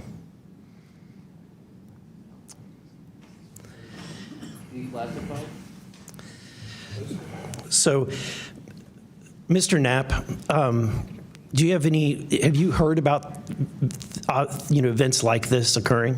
And what information might you have? I have heard about events like this. I have heard about this event. Jeremy Corbell and I talked about it in one of our episodes a while back. We did not have the video, though. There are servers where there's a whole bank of these kind of videos that Congress has not been allowed to see, that the public hasn't been allowed to see. Occasionally, some of that stuff gets out in the wild, and it comes our way. It should be going to you. The public should be seeing this stuff. And why you're not allowed to, I don't know. But that's a Hellfire missile smacking into that UFO and just bounced right off. And it kept going. It kept going, and it looks like the debris was taken with it. Yeah. What the hell is that? So flies like that? Again, I'm not going to speculate what it is, but the question is, why are we being blocked from this information consistently? I want to ask this just question. How in the world, this is the document, I want to enter this in for the record if it hasn't already been entered, Madam Chair. The document that you provided on thread 3, this is a huge file. How in the world did you smuggle this out of Russia? Carefully. In your socks? I don't think I want to be really specific about it because I might have to go back there and get some more sometime. Although, no, that'd be crazy to do that. Well, I took the top pages off that were stamped with the security signature, and I carried them out on my person. But the rest of them I just threw in my suitcase and threw some caviar in there as a distraction as well, and hoped for the best. Otherwise, I'd be a citizen of Siberia right now. And you had you reported James Lakatsky came to you with government possession of NHI craft and how they ultimately gained entry. Can you testify to the veracity of that claim? Dr. Lakatsky is an honorable man who served most of his career with the DIA, a very trusted, high-level rocket scientist and intelligence analyst who inspired the OSAP program, as I said earlier. And in full disclosure, I've co-written 2 books with him. He dropped this on myself and our other co-author out of the blue. And it took 14 months for us to get DOPSR approval for him to release 2 sentences on that. He said this craft, we had managed to get inside of it. It had no wings, no rotor, no tail. It had no fuel tanks. They didn't know how it flew or how it was operated. It clearly looked like it was aerodynamic, but he would not go further. He's a by-the-book guy, and until he gets clearance to say more about that, I don't think we're going to hear much more. But it's not ours. It wasn't ours. We didn't make it. We didn't know who made it and how it was built and how it operated. We've got at least one, and I don't know. I think that's enough confirmation that we do have recovered discs and materials. Lastly, Mr. Borland, in the classified realm, have you been exposed to undeniable confirmation of NHI technology? And then my second question is Base Systems involved in any way with reverse engineering exploitation of non-human intelligence craft? Yeah, we're gonna have to have a conversation this skip for that. Whether I'm legally even allowed to answer that, and whether you're even allowed to hear it, sir. Okay. Again, you can sense our frustration. And so I just want to thank you for coming forward. We will continue to fight because, look, this is about making sure that this government belongs to the people and restoring the republic the way it was intended to be. Madam Chair, I also have further witnesses of courageous individuals. It was given to me by Dr. Stephen Greer, including Michael Herrera and his testimony. We have Roderick Castle and his testimony, Randy Anderson, his testimony, Stephen Digna, and others, 3 others, all saying similar things to what the witnesses today have said, and I would like to enter that into the record as well. No objection. Thank you. I now recognize Representative Lee for 5 minutes. Thank you, Madam Chair. I think we need to make sure that we don't get distracted by sensational stories only of unidentified anomalous phenomena and lose track of what the core of this hearing is about. This is all a perfect example of why whistleblowers are so important and why it's so important that we step up and protect them. With Trump, RFK Jr., EPA Administrator Lee Zeldin, and others committed to dismantling government and firing professionals who do dare to speak out against against the threats this administration's disastrous policies create, we have to focus on protecting all whistleblowers, not only the ones who are reporting on UAP. I'd like to thank the whistleblowers who have agreed to come before the committee today and speak their truth. This administration's claims to care about waste, fraud, and abuse, and so often it is the whistleblowers who care and who are the tip of the sword fighting against the real waste, fraud, and abuse. One study found that whistleblowers expose fraud at more than twice the rate of third-party auditors. So, Mr. Spielberger, what are some of the best examples of whistleblowers exposing fraud and abuse in the federal government? Thank you, Congresswoman. Again, whistleblowers have played such a vital role across so many different issues. One prominent example goes back to the 2014 VA waitlist scandal. POGO actually played a very instrumental role coordinating with Iraq and Afghanistan Veterans of America. At that time, we received tips and whistleblower disclosures from over 800 different individuals talking about the VA subjecting veterans to extensive wait times in order to get the basic standard of care that they deserve. It certainly prolonged serious illnesses, even contributing to hastened deaths, and we were able to help shed more light on that issue, which I think just emphasizes the importance, even outside of the national security context, we are often still talking about serious issues and even life and death concerns. And unfortunately, whistleblowing can lead to serious repercussions and retaliation, especially in this vindictive and lawless administration. Mr. Spielberger, in the past, what kinds of retaliation have they faced, and what are we seeing today under the Trump administration? So we've certainly heard about a number of different examples of retaliation. One that I'd like to highlight that Mr. Borland referenced previously is retaliation through abuse of the security clearance process. That can have grave implications not just for a whistleblower, but also their ability to seek legal counsel and defend themselves against retaliation. And when we look at the past several months of this administration, unfortunately, we've seen a really systematic approach toward dismantling the nonpartisan civil service. We've seen the mass firings. We've seen undermining of independent agency watchdogs, mass firings of inspectors general, undermining the Office of Special Counsel, the Merit Systems Protection Board. Again, these entities that are meant to be independent and play a critical role in investigating whistleblower disclosures and ensuring that their rights are protected. Yeah. Thank you. In 1989, Congress passed the Whistleblower Protection Act and then broadened it again in 2012 to ensure that federal workers could feel free to come forward to their elected officials. And it's a good thing we did, because whistleblowers have played a more important role than ever since Trump has taken office. It was thanks to a whistleblower that we learned that DOJ allegedly put every single American's personal security information at risk by bypassing safeguards and copying all this data to an unsecure server. I ask unanimous consent to enter into the record a New York Times article titled, quote, "DOJ put critical Social Security data at risk," whistleblower says. Good to go. Thanks. We've had whistleblowers at the National Labor Relations Board reveal that DOJ minions may have shipped case files outside of the agency, possibly to help then co-president Elon Musk continue to exploit his workers. And last week, whistleblowers at the National Institute of Health came forward to say that RFK Jr.'s vaccine misinformation campaign had pervaded even the highest levels of the agency. Typically, whistleblowers have an inspector general they can rely on to investigate their claims and register issues with agency leadership. But President Trump has fired or demoted over 20 inspectors general. If I may ask one more question, Mr. Spielberger, can you explain how eroding the independence and capabilities of inspectors general further endanger these whistleblowers?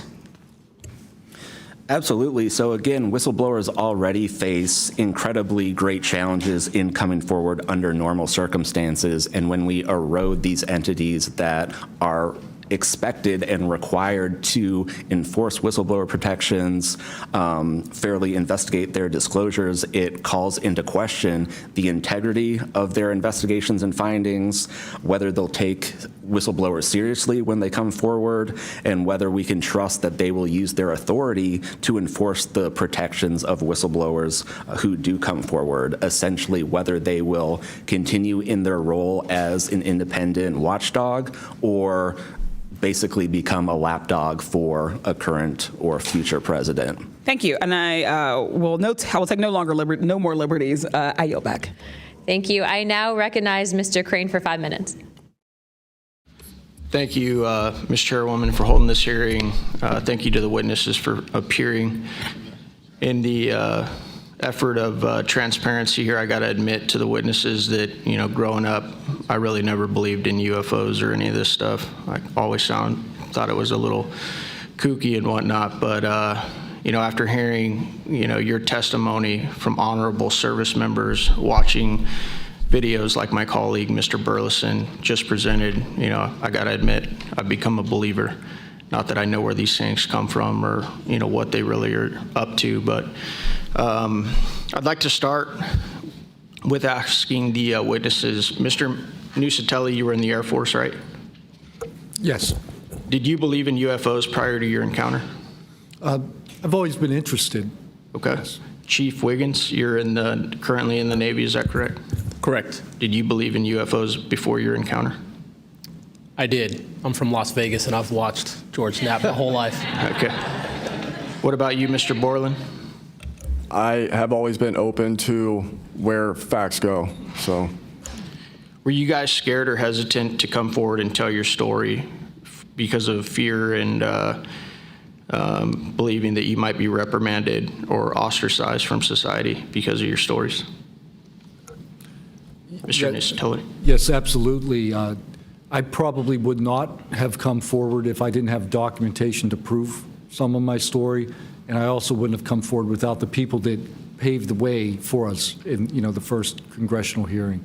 So, Chief, what about you? Once I got the okay from the Navy from top down, that gave me a level of relief. Prior to that, I didn't have any thought left or right of that, but I thanked the Navy to give me the go-ahead, and that gave me the relief that I would not have any level of reprisal or anything happen to me. Mr. Borland, how about you? Absolutely. I mean, after I went through everything, it was pretty clear that I caused a major issue in the executive branch, so I did what I was supposed to do, and that's why I haven't spoken publicly. That's why I'm happy to be here. This is how I wanted this to be done in regards to me. Mr. Borland, why do you think that you faced reprimand and discipline for your effort to come forward and be transparent about what you saw? About what I saw is the reason why I got into what I know and has been disclosed to Aero and the IG. And I think that information, well, it was labeled an extremely sensitive national security issue. Thank you. Mr. Knapp, I've watched many of your videos on Joe Rogan and other places. One of the big questions, I think, for many of us is why do you believe that the federal government refuses to be transparent about this issue?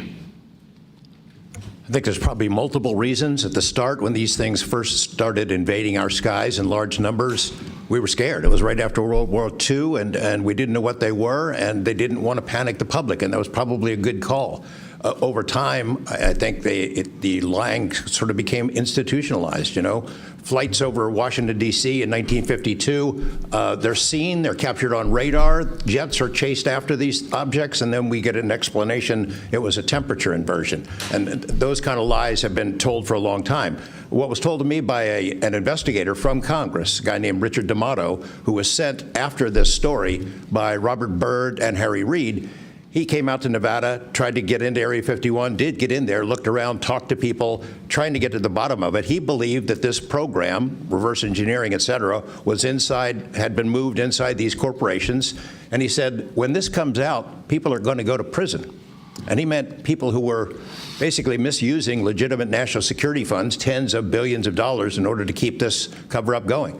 I also believe there's a legitimate reason for the cover-up in that there is undeniable connection of national security involved in this technology. If we are racing for it to master that technology against the Russians and the Chinese, which is what I have been told by Senator Reid and many others, then it is a race that's critical to our survival. There could be a form of disclosure, I think. Yes, it's real. It's from somewhere else, without revealing all the details that would allow someone else to have an advantage in the race for this technology. Thank you. Finally, I'd like to enter into the testimony a letter I sent to the DoD regarding the case of Major David Charles Grusch, a UAP whistleblower who's been extremely helpful to this committee. Unfortunately, due to his participation in the disclosure of UAP, he suffered reprisal like the removal of his clearance, denial of promotion, and loss of medical retirement. I wrote the DoD on July 24th, 2025, on behalf of Major Grusch, and I'm still waiting for a reply. I appreciate any help the committee can offer to get a response. Thank you. I yield back. Without objection, we'll be following up with the DoD after this hearing. Thank you, Representative Crane. I'd next like to recognize Representative Gill for 5 minutes. Thank you, Chairwoman Luna, for holding this hearing, and I'd like to yield a minute of my time to you.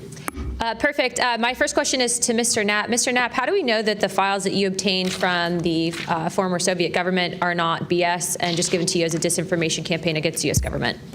Yeah, it's a good question. So I shared some of them with the Senate Intelligence Committee when I first got back because that was requested by the Russians, who shared some of that information with me. Secondly, I gave all of that material to the DIA through BASS, the OSAP program. Sorry for the acronyms. Can you name names real quick? Sorry. At BASS or OSAP? Who did you give them to directly? I gave them to Robert Bigelow and to Jim Lukatsky. And they hired a whole team to go through them and retranslate them and analyze it, and they created a structure of how the UFO programs in the USSR and Russia were put together. They said they were real. The other person who said they were real is David Grisch. Noted. Thank you. Representative Gill. Yep. And thank you. I'd like to yield the remainder of my time to Eric Burlison. Thank you, Representative Gill. Mr. Wiggins, Chief Wiggins, in your view, what mechanisms, such as internal protocols, witness debriefings, or cross-agency documentation, should be better established in order to ensure that such a credible sighting like the one that you have given are preserved and made available to oversight bodies like this? Thank you, sir. As a active duty Navy member, our mission is to carry out the ship's mission or the command's mission. And we, on a general basis, don't have knowledge of what to do when we see things like this. We just don't. We're there to do our mission and do what's told of us, right? So I think what would be important is giving active duty members a clear way of being able to report things like this to where it gets to this point. And ensuring that we have a standard level of understanding that there wouldn't be any level of reprisal or anything happening. Because, you know, I've been in the Navy for almost 24 years, but what about the sailors that have been in for 2 years that experience things like this? They're not going to have the knowledge, or they'll probably be a little bit more fearful to speak up, being it that their career is just starting. Yeah, I want to commend you. You're the first witness to come forward that is currently serving, and it's recognized. And so I thank you. And your testimony is unbelievable. Let me ask this question: are you familiar with the Witness Protection Act that Representative Burchett has filed? I'm not too familiar, sir. Anyone on the committee familiar with it? It's fantastic. It's the language that we need. It's language that will protect whistleblowers from any kind of reprisal, and yet it's again and again blocked by this body in some way. Many times it's being blocked not by elected officials but by staff behind the scenes.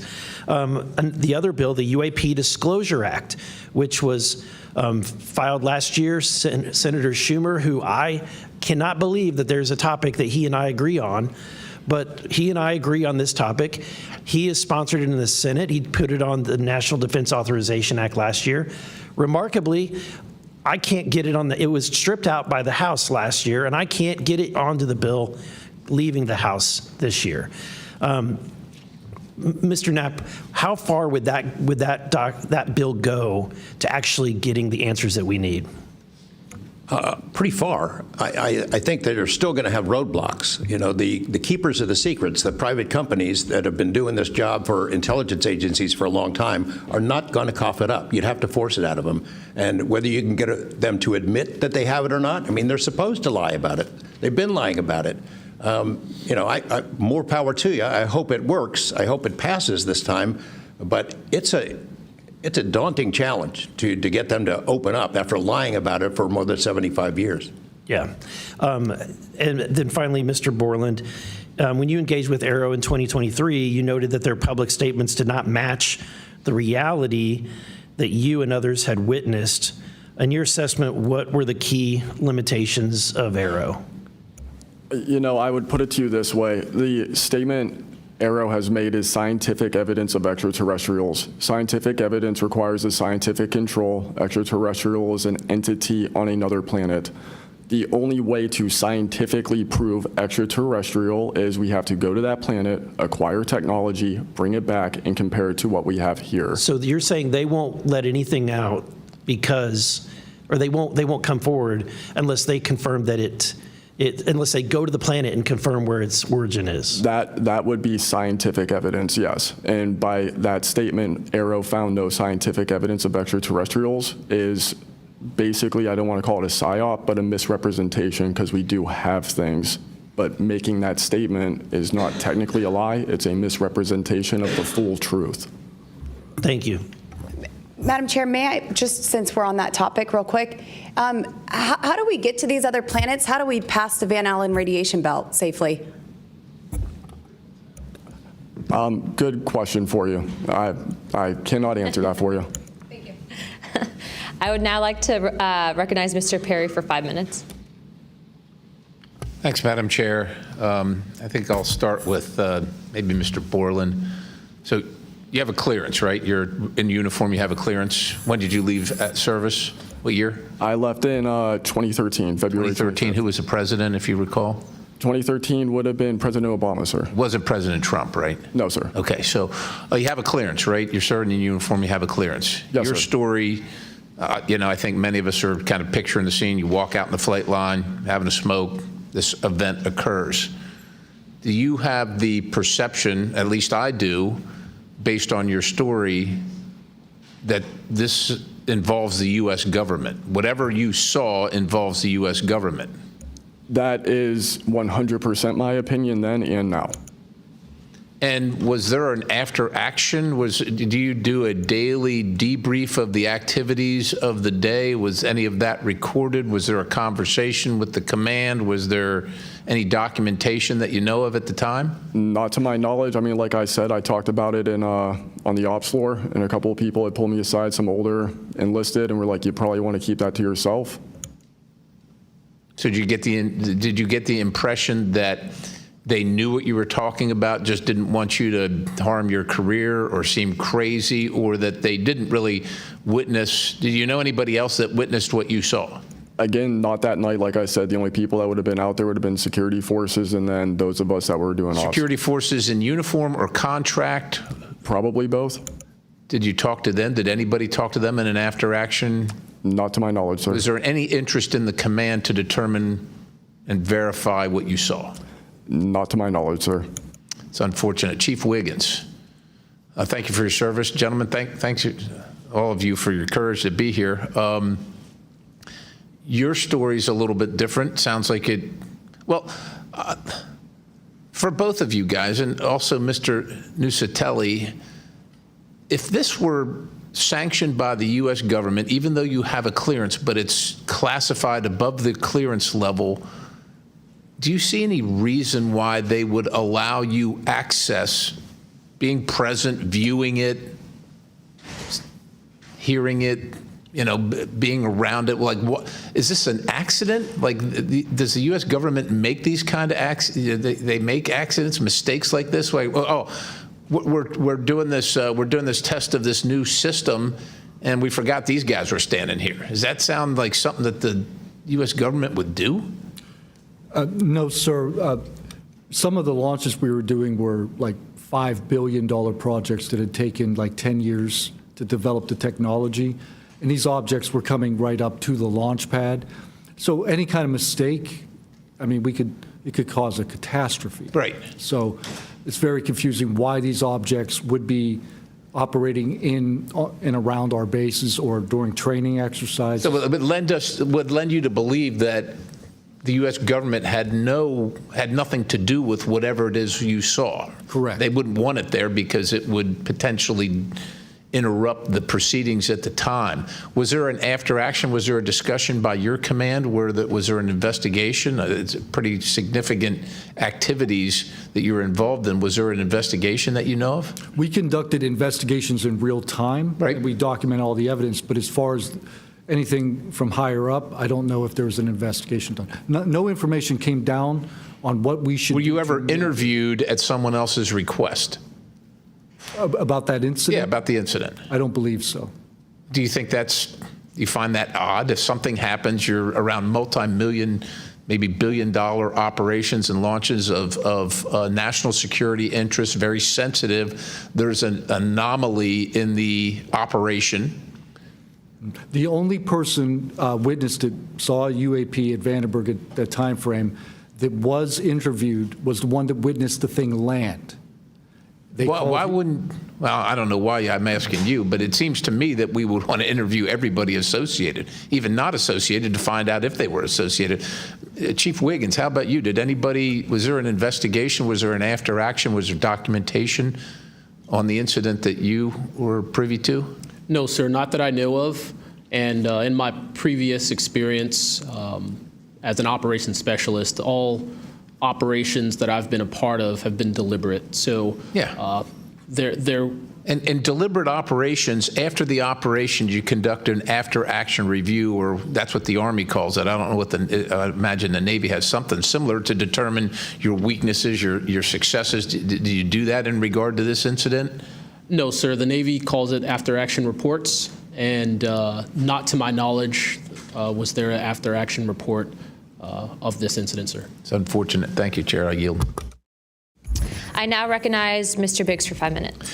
Thank you, Madam Chair. Thank you to the witnesses for being here today. I'll tell you that today's testimony should alarm every American, no matter their views on UAPs. This isn't simply about UAPs. It's about government integrity, the responsible use of taxpayer funds, and Congress's constitutional duty to oversee the executive branch. We've heard evidence of critical information hidden in special access programs, off limits to virtually every elected representative, and certainly to the public.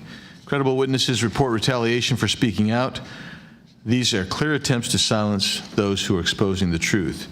We must protect the whistleblowers. And decades of government disinformation have eviscerated public trust. So this isn't a partisan matter. It's a constitutional matter. And when you talk about the VAs, Mr. Spielberger, and all the problems that they had, the hub of that was Phoenix. And they went after the whistleblowers there. And that was under the Obama administration. So it doesn't matter which administration, which party, both parties have got to come clean, particularly on this. So if the government thinks it can hide the truth and punish those who speak out, Congress has to keep pushing until the facts, whatever they are, wherever they lead, come to light. I'm going to go to you, Mr. Knapp, first. You've interviewed numerous UAP whistleblowers over the years. The question is, how do you verify their claims before deciding they're credible enough to report on? It's a combination of factors. First, you check their credentials. Did they really serve where they said they did, and did they work where they said they did? Are there any other witnesses? Is there visual proof, film, footage, things of that sort? You ask the people around them that know them, that used to work with them, if they're credible people. That's one way. You know, I think about Arrow, the organization that this body created to deal with witnesses and whistleblowers. I hope I'm not taking too much of your time here, but they invited people to come forward, service members members who saw things and had experiences. And I can tell you that the people that I have talked to who went through that are deeply disappointed. There was a guy named Bob Jacobs who was a lieutenant attached to Vandenberg in 1964. His unit would record missile tests. They recorded all of them. On one of these particular tests, a UFO comes out of nowhere, zaps what looks like a laser beam at what would have been a nuclear dummy, a nuclear weapon, and disabled it. And he is called into the commander's office. Two guys in suits clip that film footage out that shows the UFO, and he's ordered to never talk about it. He comes forward to Arrow. He heeds the call, thinking he's doing his duty as an American to tell that story, and they completely dismissed him. They made up a story that they had tracked down the original footage, and there was nothing like that in it. Well, there was no original footage. It had been taken away the day the footage was recorded. He's deeply disappointed. People like Bob Salas, who had worked at a nuclear ICBM base, who saw UFOs flying over the base, and these missile silos were taken down. He went to Arrow too and was completely disregarded. It almost looks like Arrow operated as a counterintelligence operation to get people to come in, tell their stories, and then discredit all of them. I can't imagine that any whistleblower or witness will ever go to Arrow again because of what happened under the first director, who's now long gone, but still seems to act as the spokesperson for that organization. And I would say, Madam Chair, maybe at some point we need to really dig deep into Arrow, and I would encourage us. Oh, I'd be happy to send maybe a subpoena to Mr. Kilpatrick. That'd be fun. Mr.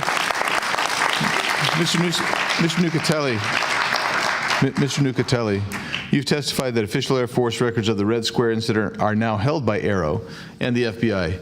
Has Congress or you been denied access to those records, and on what grounds would we be denied access, you or us? No, the records are unclassified, so okay, provide them to. In the 2003 to 2005 incidents you described, were any physical effects, electromagnetic interference, radio anomalies, or security system disruptions documented in base logs or any reports, official reports? Not to my knowledge, no. Mr. Wiggins, has the full resolution unedited footage of your incident been provided to Congress? Yes. Okay. Were you or your crew ever instructed formally or informally not to document or discuss the event? Ever? No. Good. Mr. Borland, you've talked about manipulation of your security clearance records. Can you identify which agencies or offices were responsible and whether they provided any written justification? I can do that in a skiff, sir, 100%. Because of being a part of a multi-agency special access program, I cannot give those publicly. So I'd encourage us, Madam Chair, to have that skiff meeting if we can. And then, Mr. Borland, again for you. You testified that you withheld certain sources and methods from Arrow due to mistrust. Can you give us some specifics that led you to believe they were misrepresenting the truth? Well, as I said already, what I said about scientific methods, scientific control, extraterrestrials, I mean, I know what I've seen, I know what I know, and I know it's true. So any agency that's going to go public and try and manipulate the public perception of this subject in such a way that is negative when I know the truth about it is why I had extreme reservations with it, and also what I've been through and other whistleblowers and people in the know about this subject have been through. So, Madam Chair, thank you for letting me wave on. I think the key thing there you talked about was manipulation of message, manipulation of narrative. That is really the problem with this entire the system that we've seen since you've started these wonderful hearings, Madam Chair, and I thank you so much. Thank you, Representative Biggs. The chair would now like to recognize Mr. Begich for 5 minutes. Thank you, Madam Chair. First question, Mr. Borland, earlier today you mentioned that in a skiff, you would be able to discuss whether a member of Congress is actually legally able to access certain information. Under what authority would a member of Congress be restricted from accessing information on this topic, even within a skiff? I would suggest reaching out to Director Gabbard and speaking with her about that. I'm hopeful that this goes back to the executive branch and who even has authority. Unfortunately, I can't give you a 100% solid answer because I don't even have that knowledge. Next question to George Knapp. What is the estimated annual budget, your view, for the program for investigating or reverse engineering UAP-related technology, including official, misappropriated, or black budget funds? I wouldn't have a clue. I don't know of any person that's ever seen it. Does anyone on this panel wish to address that question? Okay, moving on. Are any of you willing to name specific gatekeepers within the root cell of the UAP-SAP Federation?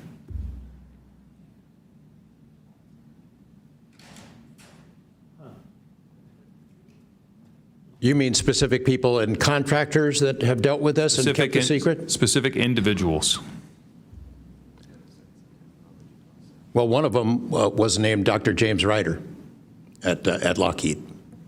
But, you know, again, to emphasize, I don't fault these contractors for doing what they were asked to do by our government. They're supposed to lie if people ask about it. And the intelligence agencies who gave this stuff to them, CIA, I think primarily, told them to keep it quiet. And they've done that. And I suspect that they'd like an off-ramp, that they'd like some help with figuring out this technology at some point. And this is, again, available to anyone, is there a security classification guide for UAP or NHI?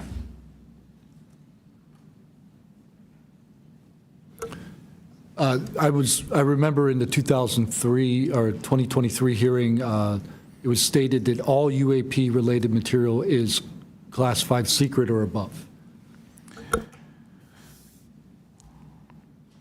I have a name for you. Go ahead. Glenn Gaffney, CIA. Glenn Gaffney, CIA. Another question for you, Mr. Knapp. What is, in your view, having investigated this issue for so many years, what is the long game with respect to disclosure of this information to the public? Because with the advent of essentially a video camera and a high megapixel phone in everybody's pocket, at some point, this information is going to be impossible to withhold from the public. What do you think is the long game here? Well, the secret's out. I mean, how many videos have there been already? You know, videos that are leaked from within the military and intelligence agencies and contractors and sensor platforms. It's out there. But they have the high ground. The people that don't want us to take it seriously dismiss it, discredit the witnesses, come up with a cover story. I mean, it's been out there a long time. The public senses that it's real, and the people in authority dismiss them. It's a game that's been going on a long time, and I don't think they're ever going to release it. I think that there's an attitude among the people that have been involved in this for a long time that the public doesn't deserve to know, and that the public probably can't handle it, but they can. Final question, again, this one's open to anyone who'd like to answer it. Describe your understanding of the org chart or lines of control within the executive branch with respect to these topics.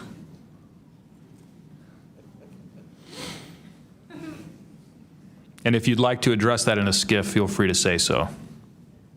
That could work as long as I'm legally allowed to and you are legally allowed to receive it. I think these programs are in the executive branch, National Security Council, and over on that side. That seems to be what some of our witnesses have told us over the years. So you can, you know, Congress can file all kinds of requests. The FOIAs can be filed with the Department of Defense, Department of War now, and they can honestly say, well, we don't have it, because they don't have it. Thank you. Is there anything in my remaining 30 seconds that you'd like to share on any of these questions that I've asked you today? And I applaud the committee for trying to tackle this monster of an issue. I really appreciate that it might be the only bipartisan issue in Washington where everybody can agree. We've watched multiple hearings now. Everyone is asking the same kind of questions, whether right or left, and honestly want the answers. And, you know, Chairman Luna, Chairwoman Luna, I appreciate your dedication to this, Tim Burchett and the other members, for sticking with it, because, you know, it's come up in Congress before, and they had hearings, and then they dropped it for 50 years. So it's going to take a lot of time to get to the bottom of this, and I applaud your commitment to getting to the truth. Thank you, Mr. Knapp. Pursuant to Committee Rule 9C. Madam Chair, can I have ask a parliamentary question of you? Yeah, sure. Does this subcommittee have the authority to do subpoenas? Task force. So the task force, to answer that question, has to do it through full committee.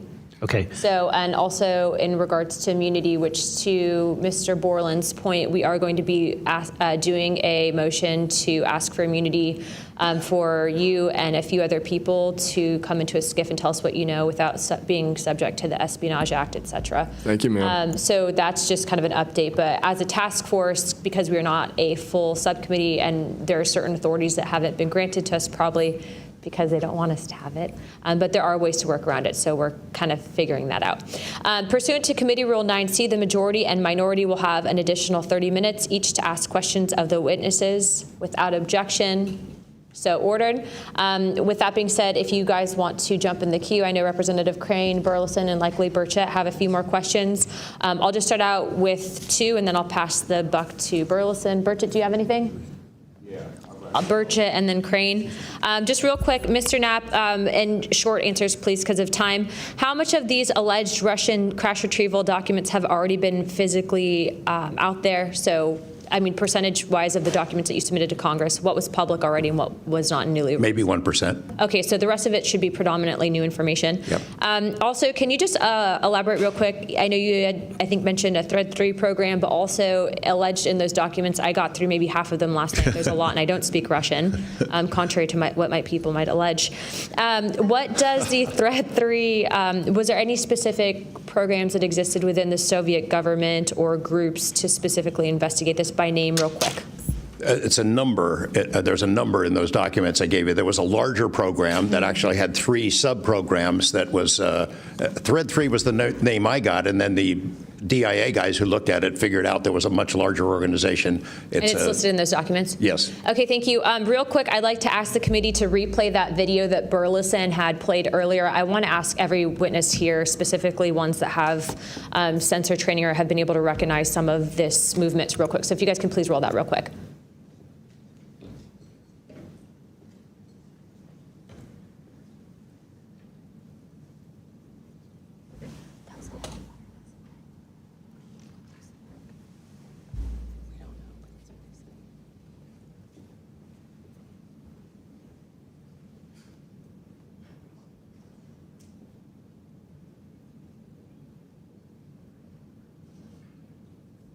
Okay, while this is still rolling, Mr.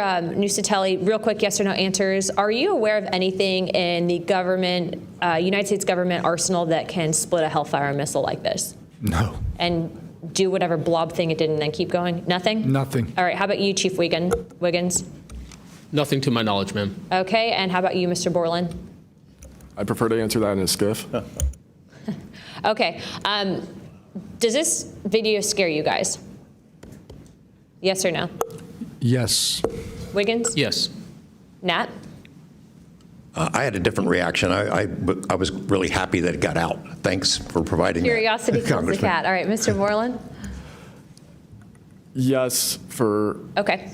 All right, that is the end of my questioning. I'd like to now recognize Mr. Crane. Thank you. Chief, I was on a ship for a little bit. I was a gunner's mate on the USS Gettysburg for a couple years. My question to you is, when you had your encounter and you saw it on the screen, you were in the CIC, is that correct? That's correct. On an LCS ship, the CIC is on the bridge, so it's called ICC-1, but yes, same.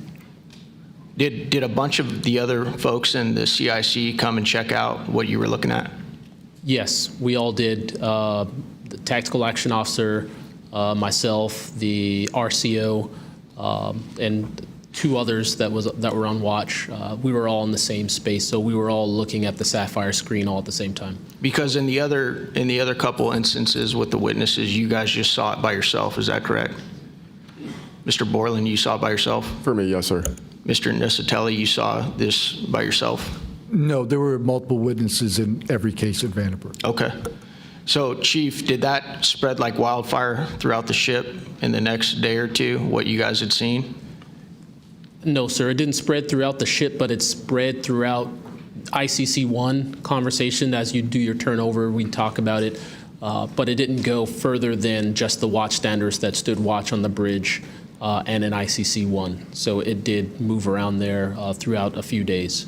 I'm kind of surprised. Stuff usually spreads around the ship pretty fast. Why do you think the rest of your fellow sailors on the boat didn't hear about it? Potentially uninterest, possibly, with engineers or combat systems like yourself, don't make their way up to the bridge enough to get within sight of the circle of talk about the incident. Was it hard for you to get permission from the Navy to bring that video? I myself didn't bring the video. I just saw the video. When I saw the video, I got in touch with Admiral Gallaudet. That's how I wind up knowing about the video itself when I first talked to the Admiral. And you can hear my voice at the back end of the video, and I was like, hey, that's my voice, and I wanted to talk about it. How long did that encounter take place, Chief? So the encounter itself, from the time I recognized on my radar to the time after the video ends, was probably about 5 to 7 minutes. What speed was the object moving at? When I first witnessed off the port bridge wing the object moving out of the water, what I thought was originally just a light on the water, something on the horizon, and surfacing and going into the air, I then knew it was an air contact. But as an air controller myself, I started thinking and going through kind of like my checklist in my mind. Could it be a helo? But it's not blinking lights. So I then realized this is something I've never seen before. So the speed itself, just going from the horizon to about maybe 3,000–4,000 feet in the air, was very slow, slowly rising. And then it sped up. I'm not an expert at knowing specific speeds of aircraft just by visual eye, but I would say probably 1–2 Mach instantly into the rest of the formation. I didn't notice visually with my own eyes the other 3 objects until I went back to my radar and also utilized Sapphire to see that, in fact, there were 4 total. And then again, when they all left after a certain amount of time, it was nearly instantaneous. So you spotted it visually first, Chief, and then went back to your radar, or did you guys spot it on radar first? Radar first, because that was my watch station. And then you went out to the port bridge wing, is that correct? Correct, to verify what I saw on my radar. What range was it at, Chief, when you were able to see it visibly? I would say about 7 nautical miles, 7 to 8 nautical miles of a light from the ship. Wow. Thank you. I yield back. I now recognize Mr. Burlison. Thank you, Madam Chair. Mr. Chief Wiggins, you said that it emerged from the ocean. Is that right? Yes, sir. And before it did, it was glowing. It was a glowing object under the water. That part I couldn't tell because it was nighttime at 1915 approximately, and it was also at a distance. So it's very hard to tell the difference between something on the horizon and something surfacing from the water. My personal thoughts after seeing what I saw is that it did in fact come from the water, but I don't have visual evidence showing exactly, that it did in fact come from the water. But I had to go through my process of elimination and try to figure out, was this a ship on the horizon just showing its lights at night, but to see it surface, then it made me question, okay, where did this come from? If it's flying and it's not a drone or anything like that, where was its origin? Where did it start? Mm-hmm. Mr. Knapp, in your testimony and in this document, you detail an event that happened in Russia where their nuclear missiles were activated, and we were close to a World War III at that time, which is startling to hear. It's also good to know that as we have investigated the JFK files as well, that we're learning that that there was a document that was sent between Russia, there was an agreement between Russia and the United States that if they were to see some unidentified objects over sensitive sites, that they would report it to each other. Are you familiar with that document?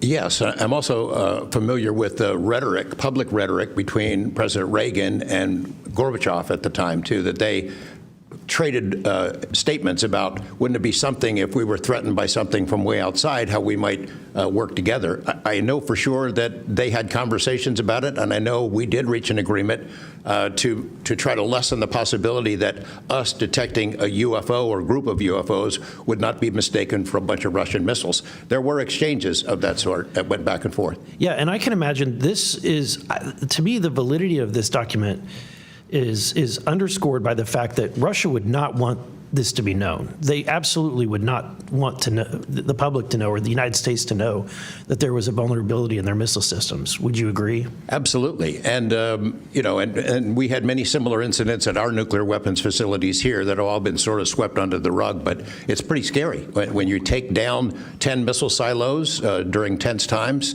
and you don't have a better explanation for it than it was a special test of security mechanisms or using EMPs, which is a preposterous explanation. Real quick, we're going to cut to Mr. Ogles. He just got back. So we're in a special kind of lightning round, so 5 minutes, and then we'll go back to our line of questioning.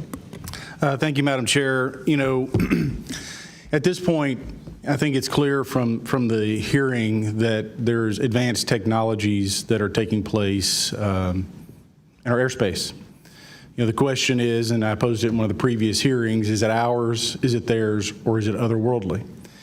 There may not be a silver bullet at the moment, but when you look back through the hearing and the evidence that's been presented, if you're going to point the American people to one piece of evidence to start their journey on this topic, what would you suggest, sir? One piece of evidence. I would start with this hearing, in the first hearing. There is no evidence. But is there a specific, exactly, but is there a specific evidence or footage or document that you think lends extreme credibility to what we're discussing today? I would say this new video we're seeing today is exceptional evidence that we're dealing with something. With the kinetic? Yes. Mr. Wiggins? Sir, I'd have to say that if just the average person here in America looked at absolutely everything that has come across television, the internet, etc., you can't tell yourself that 100% of what's being recorded is fake or false. You have to, at some point, understand that there's something else out there.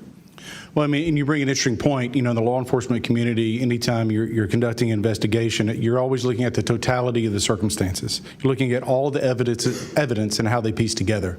And so that would be my, advice to the American people, that this is a journey that is just beginning from a congressional perspective, but you have decades of data, some of it not real, much of it is, but thanks to Chairwoman Luna, we're now presenting this to the American people. And I think this latest video from Mr. Burlison is something that should get everyone pause. When you see the three orbs that drop, was that in a defensive posture, or was that in an offensive posture? And what capabilities did those orbs have that we, quite frankly, may not have? Mr. Knapp? As I mentioned at the beginning of my remarks, what hooked me on the story was the paper trail, these documents that shouldn't exist. We've been told for decades, over and over, there's nothing to it. It's not a threat. You can go about your business. And then when FOIA becomes the law of the land, thousands of pages to the contrary leak out. There's a memo by General Nathan Twining in 1947 when the country was being overflown by dozens of UFOs, hundreds of UFOs, in which he said, look, this is not visionary or fictitious. It's real. These things are craft. They're not ours. They outperform anything we've got. I mean, if you follow the paper trail of documents that they wrote before the military got wise and realized that FOIA really exists and changed their tune and not put things in writing, it spells it out pretty clearly. I'll go refer back to Russia. One incident I did not mention to Representative Burlison is Colonel Sokolov in that Ministry of Defense program said there were 40 incidents where Russian warplanes were sent to intercept UFOs, and they were ordered to fire on them. And for the most part, the UFOs would zip away. 3 of the pilots, though, did fire at these things. Those 3 planes stalled out, crashed. 2 of those pilots died. And after that, the Russians changed the standing order. If you see a UFO, leave them alone. No country in the world wants to say and admit that these objects are flying around in our airspace, and there's nothing we can do about it? I mean, who wants to say that? The U.S. certainly doesn't. The Russians didn't either. And I've got to be almost out of time, but Mr. Burlin, then you, sir, real quickly. Yeah, to be honest with you, I think Bob Lazar, and not for the reasons that most would talk about, mainly because Bob Lazar was immediately discredited. They said he never worked where he worked. They said he never did what he did. But yet Bob Lazar showed up with a bunch of friends and a video camera and was filming these test flights in the middle of the desert. So clearly he knew something.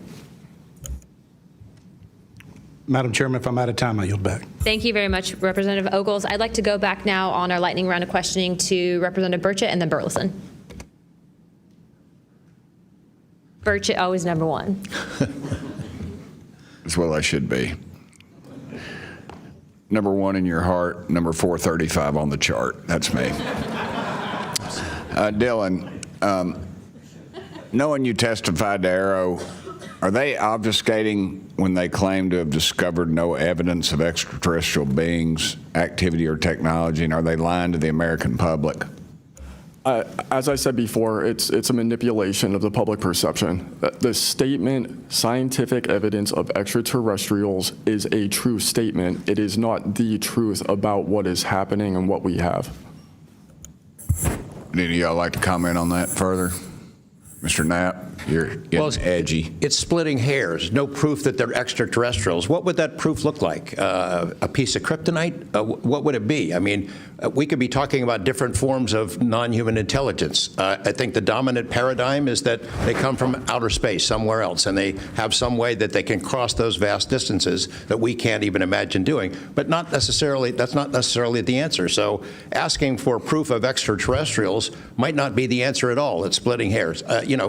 We don't know where they're from. I don't know anyone who knows the answer for sure. They call them aliens just as a placekeeper kind of a word, but no one in all these programs who've studied this stuff for years, people with much bigger brains than mine, knows the answer for sure. I've talked to Navy folks that some of the deep sea areas, they think there might be something there that they're here, and I don't know when they got here. Another point that needs to be made is every time, we say we're going to back engineer or whatever you want to call it, these craft, I always say, like, it'd be like if you took I ride motorcycles, but if you took like an Indian or a Harley to the people that came over here on the Mayflower, they'd see a bright, shiny object. They might polish it.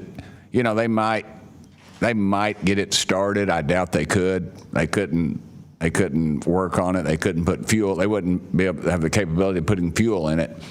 I just think that's we're scratching at something that we don't have any knowledge of, and that's why it's just taken so dadgum long. But they do know the first one that cracks that code, it's over.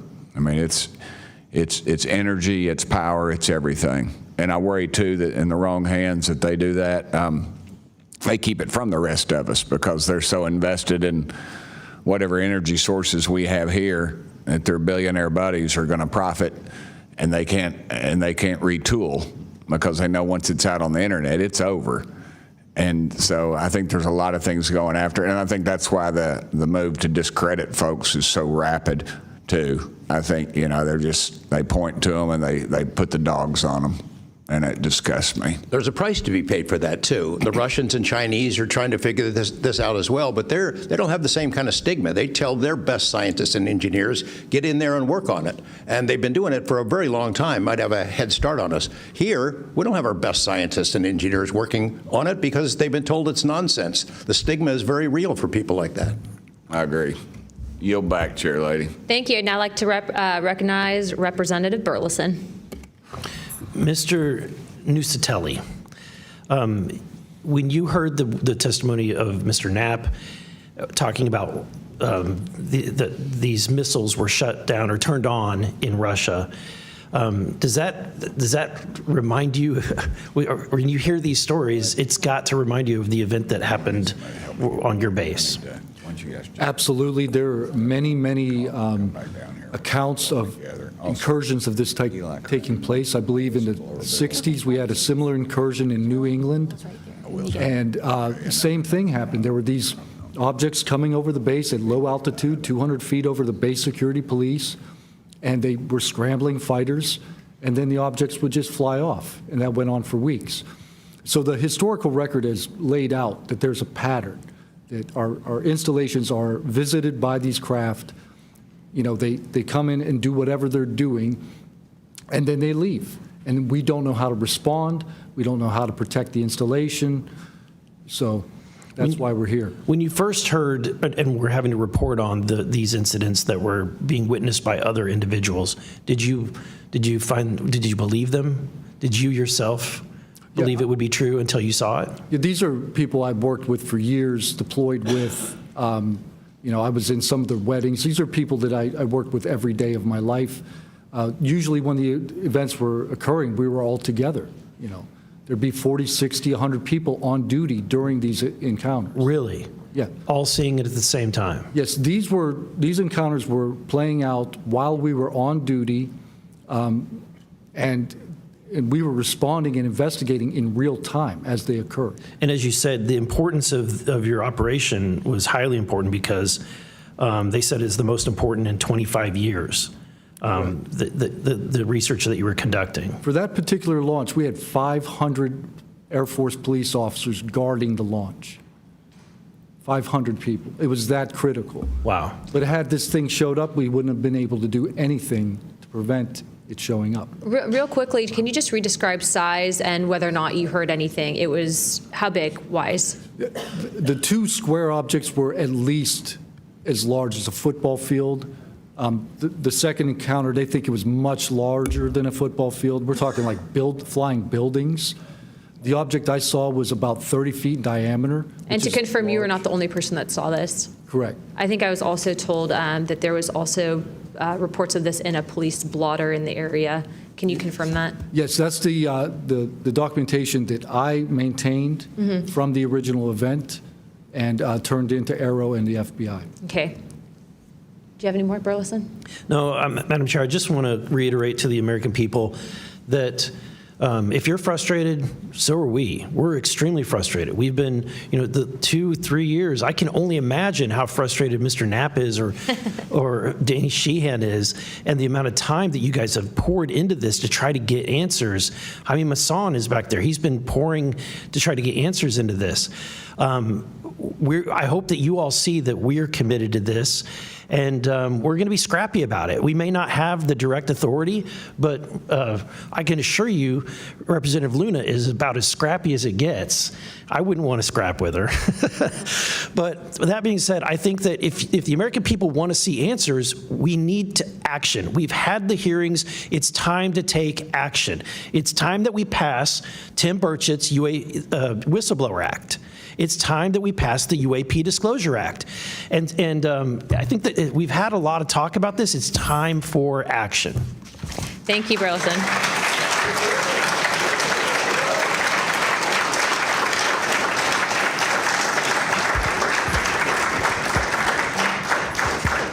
I would now like to yield 30 minutes to Representative Crockett. I'll reserve. Thank you. In closing, I want to thank our witnesses once again for their testimony today. I now yield to Ranking Member Crockett for closing remarks. I'll pass. No, I just want to say thank you so much to each and every one of you for being here today, for staying committed to this, and for your courage. I truly believe that courage is contagious, and right now we need more courage than ever, whether it's UAPs or whether we're dealing with any other form of government where people are afraid to come out and speak their truth. The American people are relying on amazing public servants like you to speak up on their behalf, to be the watchdog, and to make sure that we are as safe as possible. And so thank you so much again for conducting a bipartisan hearing on such an important matter. Thank you. I'd now like to recognize myself for some closing remarks. This is obviously something that doesn't just affect everyone in this room. I can tell you that specifically for where I represent in Pinellas County, Tampa Bay, and Florida as a whole, there's many sightings, many questions, people reporting this, but I'm not the only one. I was also told by Representative Biggs, as well as our great representative from Alaska, that these are not isolated instances, and so it does give us reasoning to provide investigative inquiry into these topics. topics, but also too, I would also like Mr. Spielberger, if you could actually review and see if your organization would endorse the Whistleblower Protection Act that Representative Burchett has.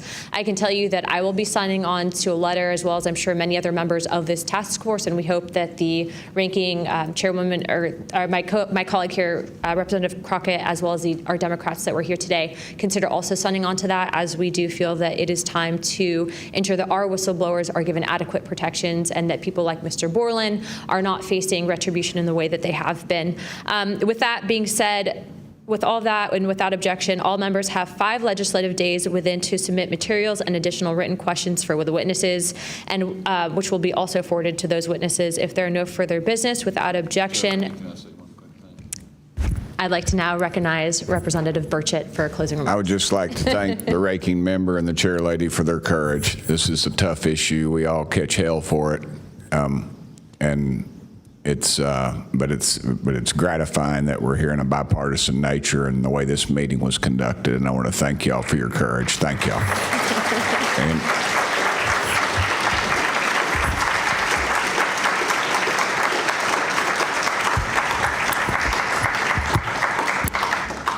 without objection, the task force stands adjourned.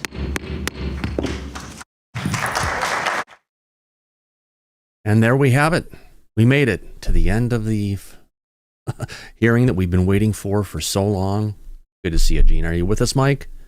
I'm here, and that went longer than an hour, Thomas. Oh, I know, and that means I need to jump in the Camaro and get my ass into the office.